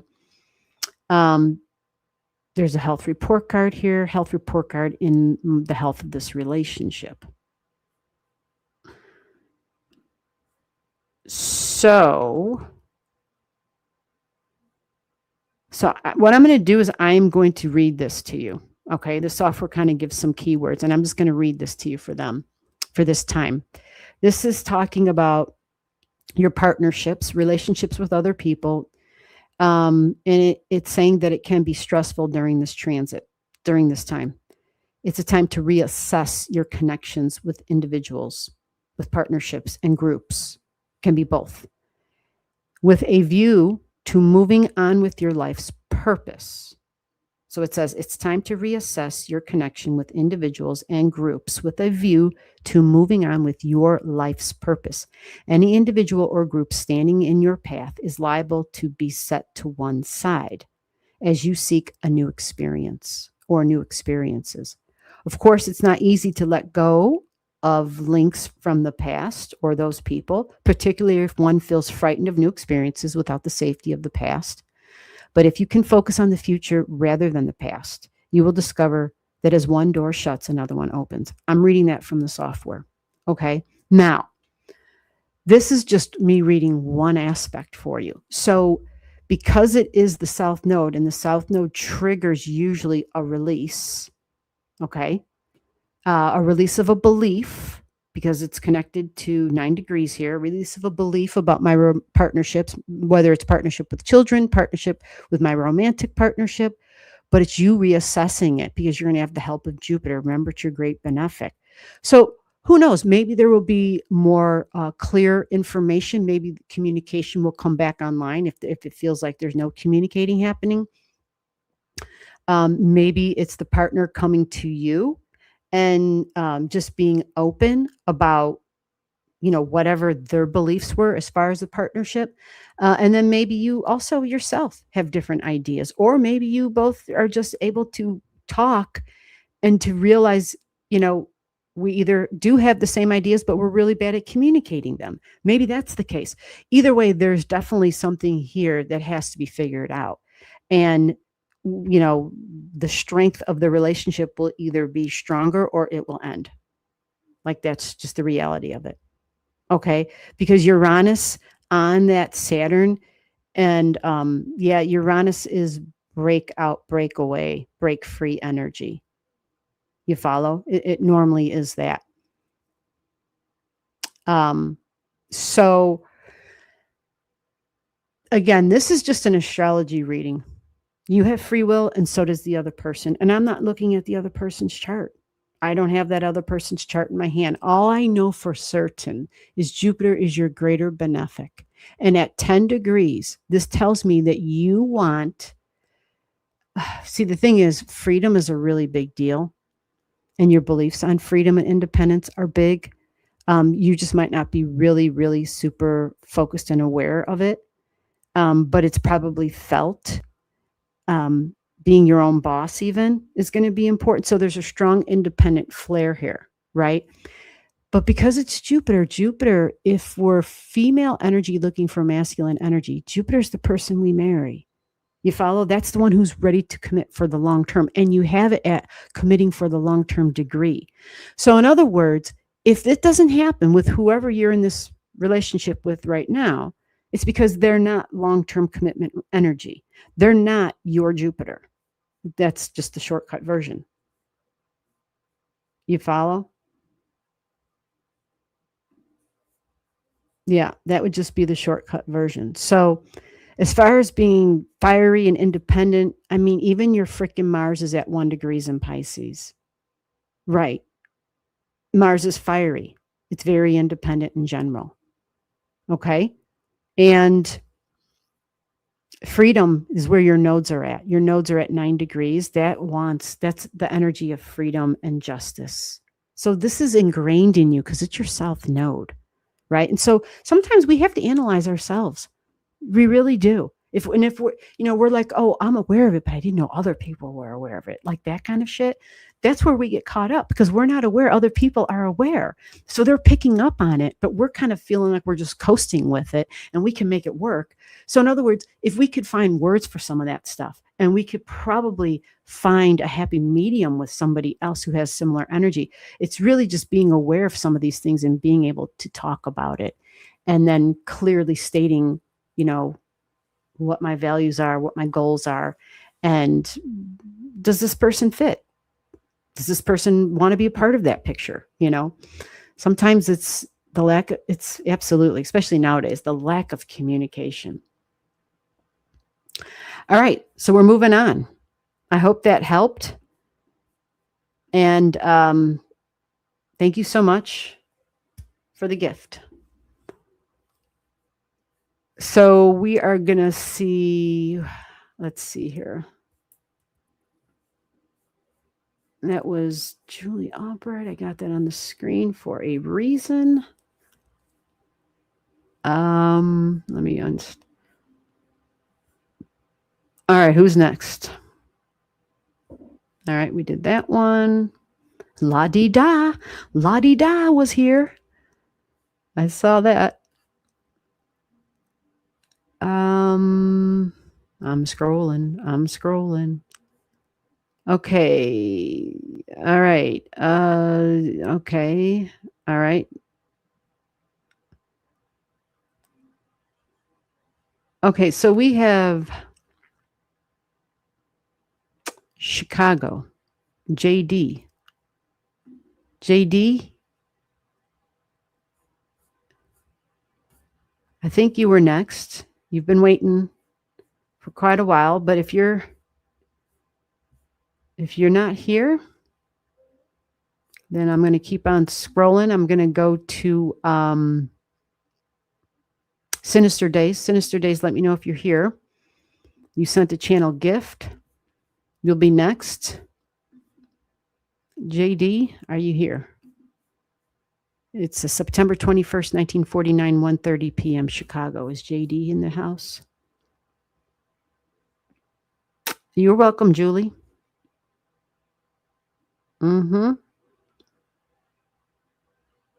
Okay, good. Sinister Days is here. So we're just waiting to see if JD's here. Sinister, if JD doesn't jump on real soon, then we'll go right to you so that we can keep this pace moving. Let's see. Oh, Joanna said you just made my day. Oh, girl, your chart is just, yeah. Like I told you, you got that freaking Merkaba there, and you've got a powerful bucket thing, and holy crap. Very, I mean, it's freaking Pluto. Like, yeah.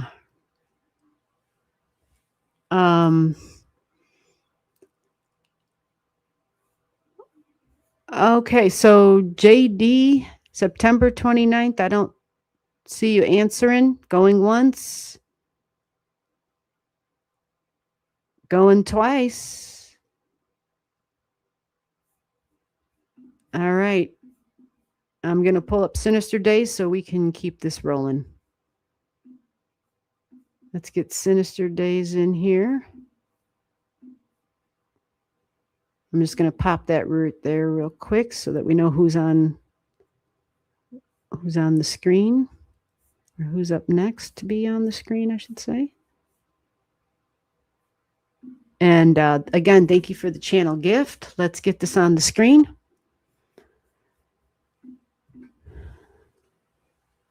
And Sinister Days, did you have a question? Let me see. Let me go back. I didn't even check. Let me click on it and see all the way. Nothing specific. Got it. Okay. I mean, that's usually how it is, but I always want to check to make sure I like to make sure people get what they come for. That's kind of my thing. All right. Okay, so Sinister Days. Look what you have at 4 degrees in Aquarius. I mean, this is just the first thing that jumped out because Pluto's sitting here, I guess. Maybe I already pointed this out to you. I don't know. This is a Egyptian god, the Egyptian god Ra, the sun god Ra. 4 degrees in Aquarius. So Pluto's sitting here right now. This is in career. Or maybe you're on the next level and it's a vocation. 4 degrees. It's unique energy. It's inventor type of energy, can be technology, of course, and that's a big thing right now, of course. But what about home and family and mom? But this would be a combination of mother and dad energy too. So with the Pluto sitting there, I'm trying to see if you have the other stuff. I don't think you do.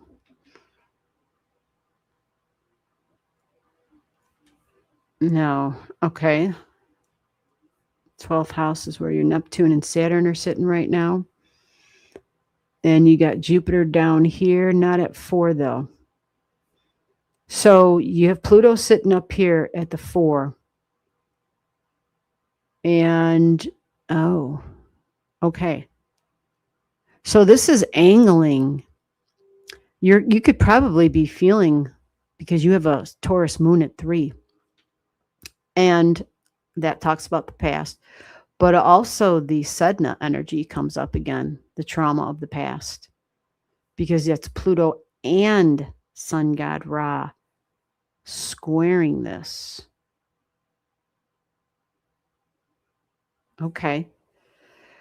So usually this could be stress with authority figures. It can be stress between mom and dad, between feminine and masculine energy. It can be that way. And that, I mean, it's a change. With Pluto there, it says we have to make a change.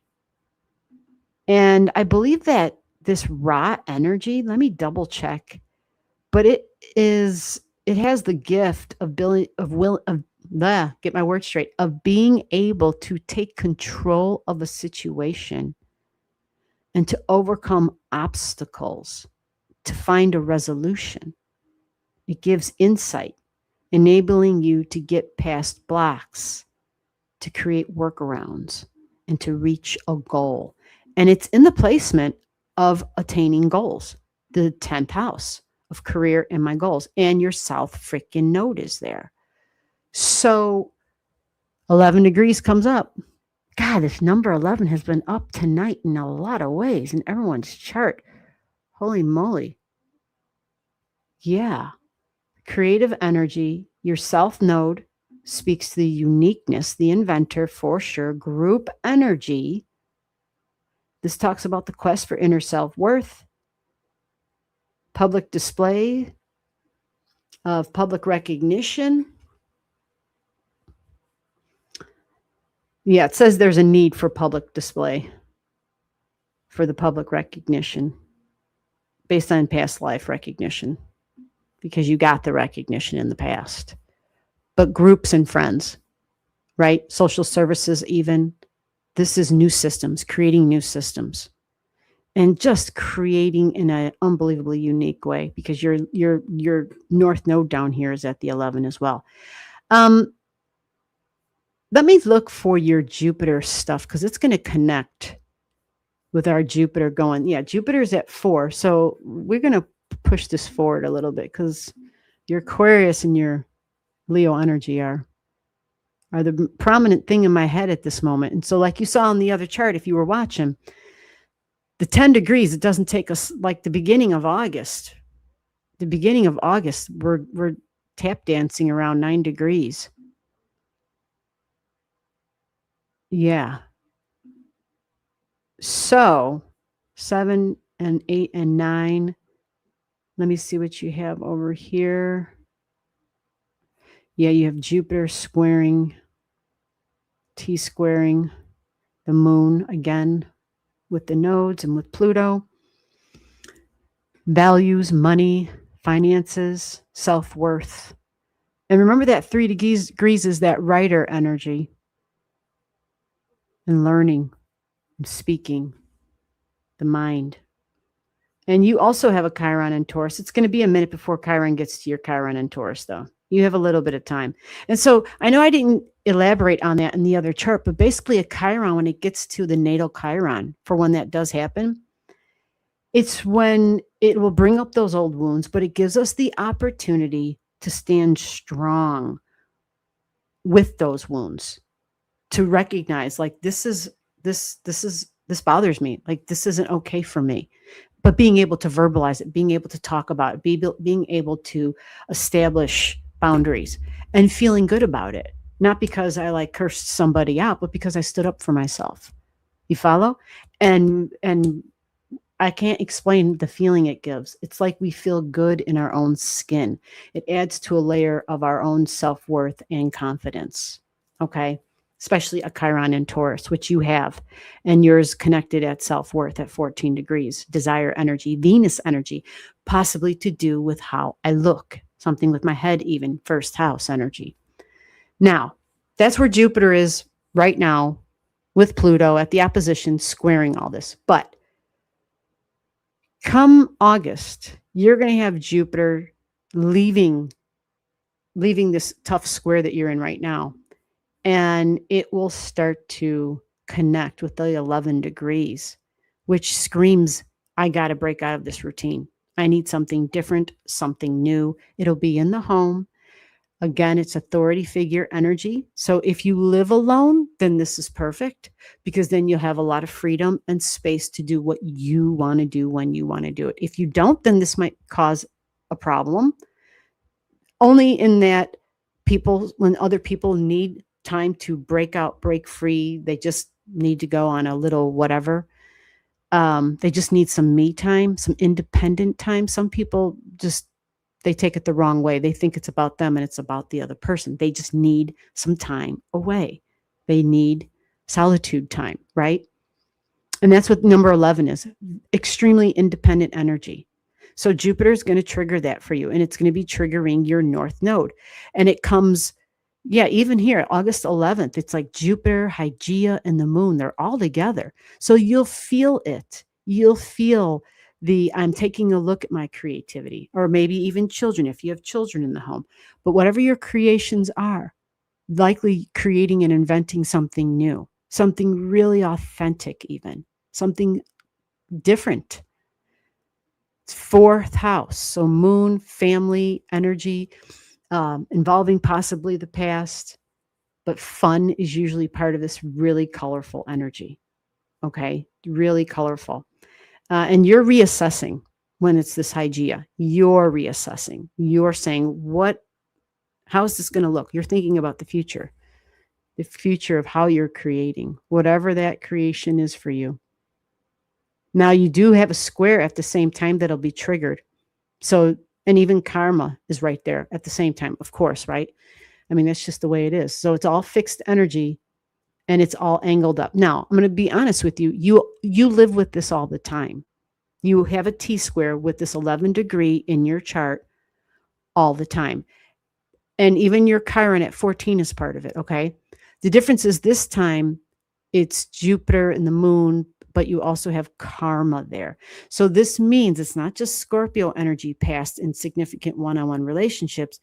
There's also something karmic ties, karmic bonds. You follow? So this is the energy of severing those bonds, severing those traumas, those wounds in significant one-on-one relationships, because we want to eventually heal and grow. And we want the Phoenix rising energy, damn it. And that's the Scorpio. That's the promise of Scorpio energy, to bring about that Phoenix rising stuff. So I would say that this is a square. It's a T-square, but Jupiter being your greater benefic, I think this is a very beneficial T-square, because it's going to involve a lot of healing. But the healing has to involve you being ready for that healing and being aware of, the word conscience, not even consciousness, right? But our own conscience. Back in the day, we used to talk about, what is conscience? It's like the little angel or the little devil on my shoulder. And that's the little thought in my head that says, well, that's good or that's bad. Whose suggestion am I going to follow? So there's something here with the deep intent that's important, because we manifest through our intentions. And if partnerships is something that is big on your, if that's a thing that's happening for you right now, where there's a challenge or concern, this energy in personal and professional partnerships can prove beneficial under this stressful time. Again, I don't see it as extremely stressful whenever Jupiter is present. Jupiter just somehow can like spread its blessings and make it better. And your Leo energy is in the fourth house. Well, Jupiter does really well in the fourth house. Like it's exalted in that Cancer type of energy. So yeah, your fourth house includes energy of mom and dad energy. Well, that's the energy that we manifest with the sun and the moon, mom and dad. You see? So I think Jupiter here, I think this will be beneficial overall. Okay. It'll be a beneficial time, but you may not feel like it's particularly beneficial while you're going through it. You follow? So I hope that makes sense. And, you know, the other thing too that I kept hearing right before we began tonight was to emphasize to everybody that the nodes are going to be in Aquarius and in Leo. So in other words, when the South Node is in Leo, which you will have at this time, this adds even more creative energy, more fiery, optimistic, but it's also more take charge energy. So when Jupiter is getting close, like it is here, to your node, it is absolutely 10 degrees of Jupiter will be take charge energy. I'm getting very serious about my goals for my future, about my creations. It may home and family, maybe even property, or maybe even like, where the hell am I going to live? Am I thinking of moving, right? Because it's new opportunities. It's just new opportunities that come up and we have to be ready to pivot. So an extra dose of Leo energy and an extra dose of Aquarius energy. And Aquarius is the nodes in certain teachings, the nodes are the rulers of Aquarius energy in certain teachings. And so, especially the North Node, I should say, because the North Node is unpredictable. It's unpredictable energy. So we should expect a lot of unpredictability, which means we literally have to be the surfer on the water with the board. We have to learn how to surf real fast, which means we have to be able to go with every twist and turn, every movement that the ocean makes when we're trying to stand up on that damn board. So definitely an exciting time. But for people who are not into change and who don't like unpredictability, it can be stressful then, right? Yeah, it can be stressful. So just know that you have the Pisces and the Aquarius in the 11th house of friends, angelic realm, but friends who can provide benefits. And I don't mean like in that, that there used to be that old saying. This just means people who can be beneficial in your life, okay? 11th house. You got it. You are welcome.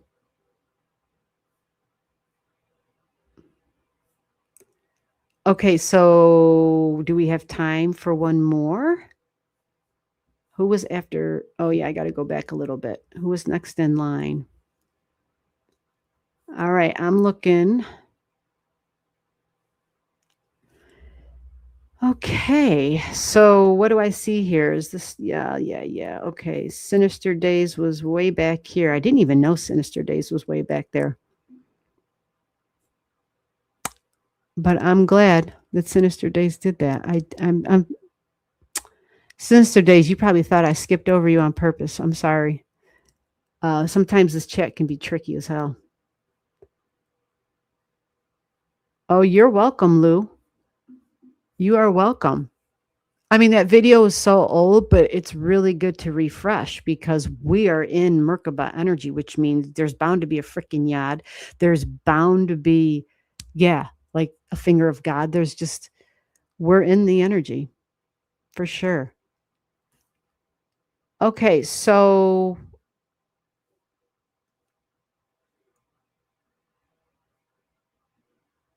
how about this person? They may not still be here. Star, CS Gianna Star. I am August 20th, 1981.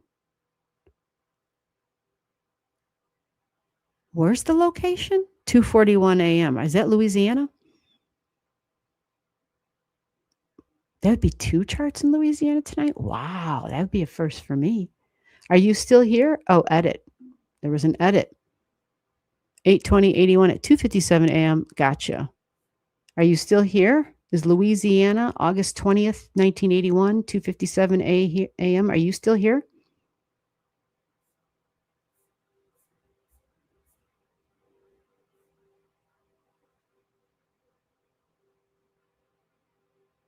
Hey, Sergius, I see you. How are you doing?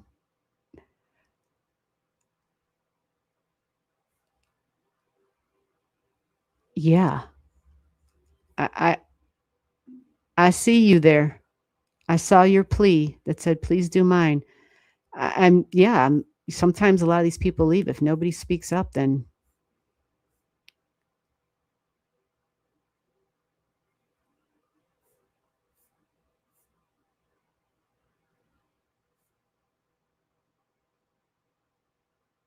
okay, I'm looking.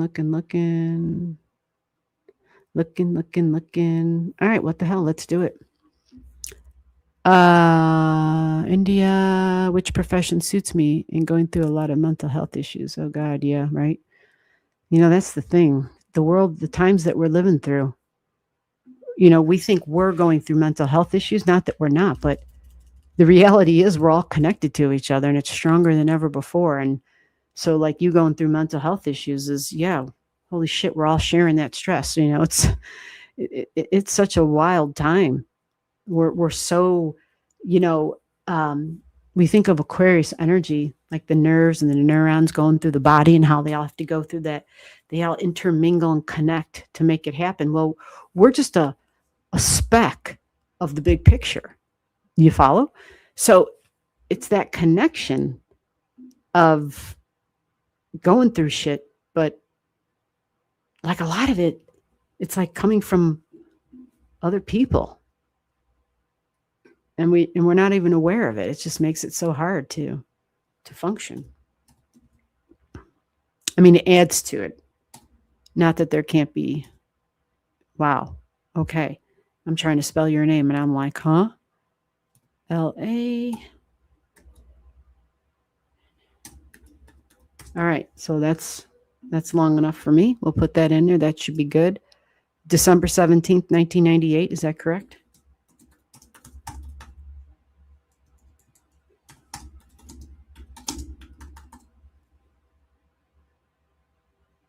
$11:35 a.m.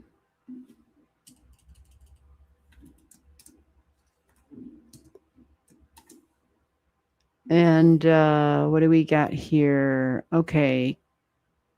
All right, this should be interesting. Let's see what my software tells me with what you gave me. KARIMNAGAR.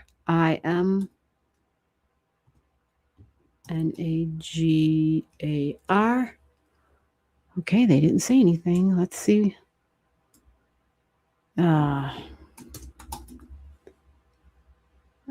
Oh, good. They gave me India as an option. Thank you. Have you? So you want to know which profession suits me? Okay, so I haven't seen your chart before.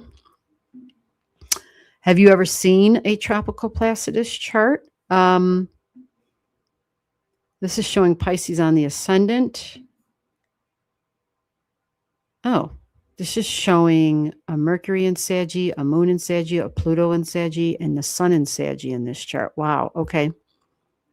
Ooh, another 23 degrees node in this chart. So what I'm going to do, because I just want to make sure this is you and that it's accurate. Let's see.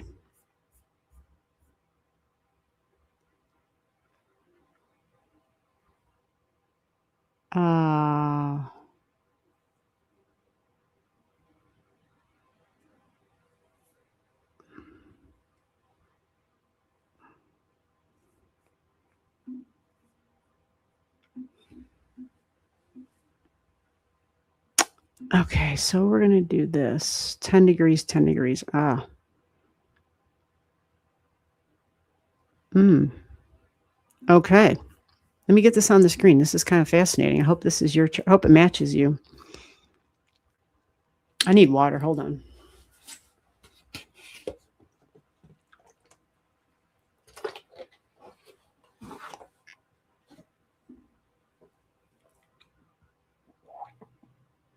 Oh, thank you for the feedback, Sinister Days.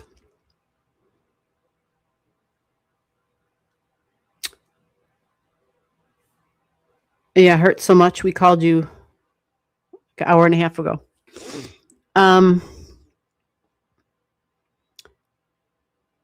Okay, I'm trying to get your thing off of there so we can see the chart. There we go. All right. So if this is you, like, this is a pretty fascinating chart. Your north node is in Leo energy, okay, in this chart. And it does trine, you got this big grand fire trine. And that node is at that higher mind degree too. It's like that Aquarius degree, which I love. And it's in Leo, the sun, right? So it should be highly intellectual, really smart energy. The 11th house, you have some Aquarius there. You even have Uranus in Aquarius at 10 degrees. So profession, that speaks of a tech profession, a profession in tech, but it's behind the scenes, which, yeah. I guess I'm saying it that way because what tech isn't behind the scenes, right? Tech is all behind the scenes.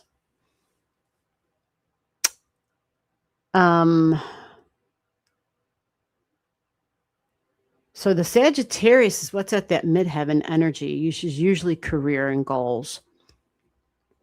The Saggy energy speaks of something independent, but being the boss of yourself. I'm just looking at the degree up there. But it may have taken on a spiritual journey for you, and maybe that's what's going on. You have Saggy in the 9th house in this chart. You even have Pluto there. So what this is telling me is with your Mercury at 3 degrees, that we got Jupiter sitting right here on your Leo energy. And this energy and this object that is sitting here, that has Jupiter sitting here, when Jupiter is my future, right? But it is higher education as well. And so this talks about a wound. Interesting, right? Talks about a wound. It shows us another perspective on wounds. Children, fun, joy, creativity, romance, but home and my emotions. And my emotions can be a thing here at the 4 degrees. All right. So that's where Jupiter's sitting right now for you.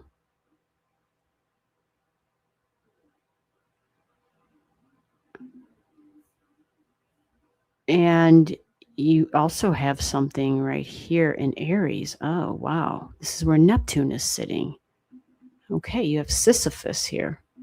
And Sisyphus is a feeling of starting over and struggle. You know, like it's a long ass journey and I've been working really hard. And just when I feel like I'm going to get to the top of that mountain, like I get pushed back down to the bottom of the mountain again and I got to start to climb again. So there's you got Neptune sitting right there in this chart. And then Jupiter sitting right here. So this is one of these, and then learning and higher education. You got Mercury in the 3rd house conjunct your moon here. You follow? And so that would really, I could see you saying that you had excelled. But now with and I don't know how long this has been happening. I don't know if it was just the arrival of Neptune in Aries, the arrival of, I don't know when this all triggered for you, but Neptune can really make things wonky and confusing.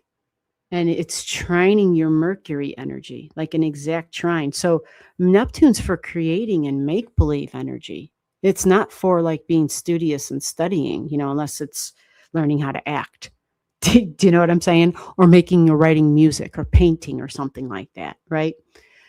It's really kind of different from this energy. It's very different from any of this tech stuff.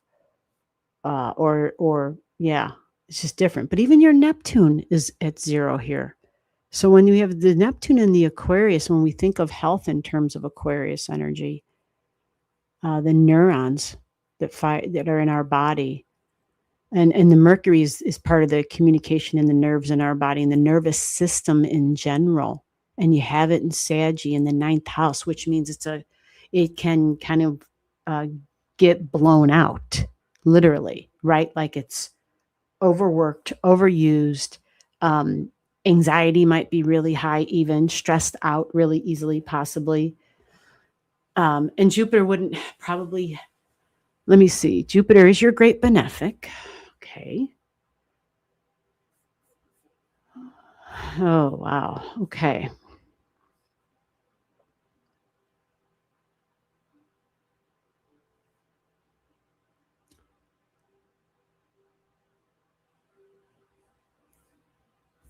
Let me get to your original question just so I make sure. Love get you in the morning. Oh, that was Sergius. I'm sorry, Sergius. I'm sorry, Sergius. Find me during the week because this chart here will be the last one tonight. I don't know if I clarified that or not. Which profession suits me in going through a lot of mental health issues? Yeah. So the tech stuff shows up really big. But definitely independent. Now, being like a consultations, guide kind of energy would be Sagittarius for sure. And when I say that can be, I would follow this 10-degree one. Even though Mars would be considered your great malefic in this chart, it would still be the same even in the other chart. I would follow this because this would be like new relationships, but whether it's something with technology, okay, and contract work. That's the most obvious thing right off the bat. Some of the other things, let me see here. Saturn is in your 2nd house. You do have a retrograding Saturn. That can be kind of tricky. That might delay professional work, big duties, big responsibilities, because it's a retrograding Saturn. It is in the fire energy, and it does trine your sun, and it does trine your North Node. Okay. Either way, you have a lot of objects that point to you doing like working independently. Combining creativity into the work. Let's see here. So your income is partnerships. It's Libra energy. Contract work comes up again. Your 2nd house cusp line. And then your Mars is over there in partnership. So I don't know if law energy comes into play in any way for you, but you being the boss, you taking charge is coming up again in some way here. But it's contract work, one-on-one relationships. But then the Virgo energy talks also about maybe involving health stuff in some way. Because I don't know I don't know a lot about the tech stuff at all. So I don't really know how to talk about it in terms of different ways it can be used, which it seems like it can be used any old way now, with the implementation of AI. Because your earth energy, I would suggest using too. You have a strong trine with talking and communicating, networking, right? With your Taurus at 20 degrees in the 3rd house, which is business and trade. And then you've got Virgo here too. And the vertex, you've got a lot of strong support here for connecting with with corporations even. And your Venus in Capricorn. She's a smart Venus. And projects and tasks. So that's beneficial. You have earth trines, you have fire trines, and you have air trines. And when I say trines, I'm talking grand trines. So it comes down to you kind of picking figuring out what's the least stressful, what you like the most. This is about you having to make a decision. But I will say, you being the boss and doing something that gives you more independent than something else is what I would probably pick, because it shows up a lot. You being your own boss, this shows up a lot in your chart. Independent work and involving tech in some way. But the thing with the Saggy at the midheaven, this can be travel, right? But it can also be, you trying different things out, like the constant seeking and searching, but also maybe even being a teacher, like a combination of things. So you could maybe be teaching what you've learned, right? It's Sagittarius energy. It's higher education up there, especially if you're not planning on being a judge or a lawyer or anything, or a diplomat, or any political slop. If you're not planning on doing any of that with that stuff, then take advantage of your sun and your moon and your Pluto.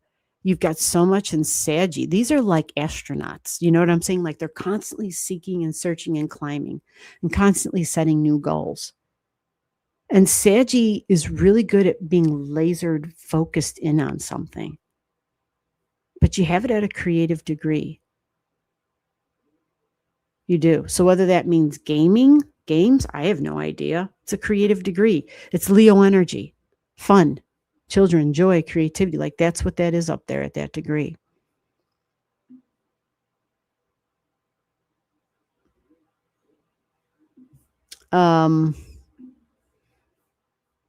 So I would definitely,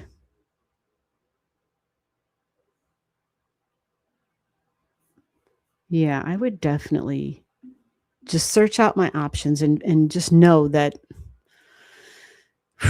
you got a lot of strong energy here to pretty much do what you want. You have to just make that decision. And I think people with Saturn and Aries are fortunate, because Aries can be so juvenile. It really can. I mean, it can be really smart when it's developed its mind, its higher mind. But the Saturn really grows it up. It matures it.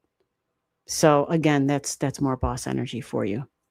And your Saturn, thankfully, is not your great malefic. So that's wonderful. That's wonderful. Okay. Yep. Fun marketing campaigns. Absolutely. Advertising. Yes. Because Leo energy marketing. Yeah. Leo energy is real flashy, get people's attention. You find what you enjoy.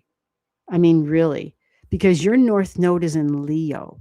And that says it's going to be unique. It's going to be creative. It's going to be different, independent. But ultimately, it should be something that brings you joy. It's literally in the house of work. You follow? It should bring you joy. So you can just kind of have to figure out, like, what you're going to have to experiment with these things and find out what it is that you really enjoy. What gives you joy when you're doing it? And it'll be a win-win, because it's part of your big freaking fire trine. Yeah. So I love that for you.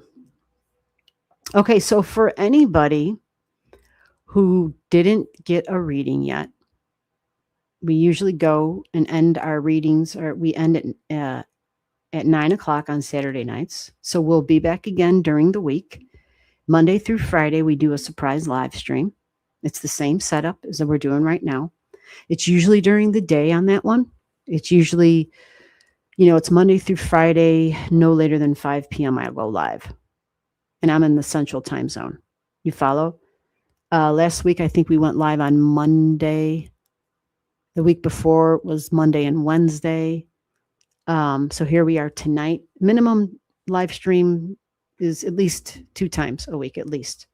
Okay. So next week is I think next week is the private lives, right? And yeah, we do that the 4th Saturday, the 3rd Saturday of the month. 3rd Saturday of the month, yeah.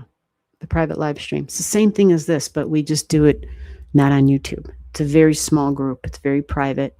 And we usually can go a little bit deeper and spend a little bit more time. And it's actually quite intimate. So if you're ever interested in that, that's every Saturday, every third Saturday of the month. Just send me an email if you want to get involved in that. Okay. That way it also doesn't have to be, not everybody likes the shit being all public and right on the live, anybody could be watching and listening. And for some people who are private, they're uncomfortable with that. And that's why I offer it.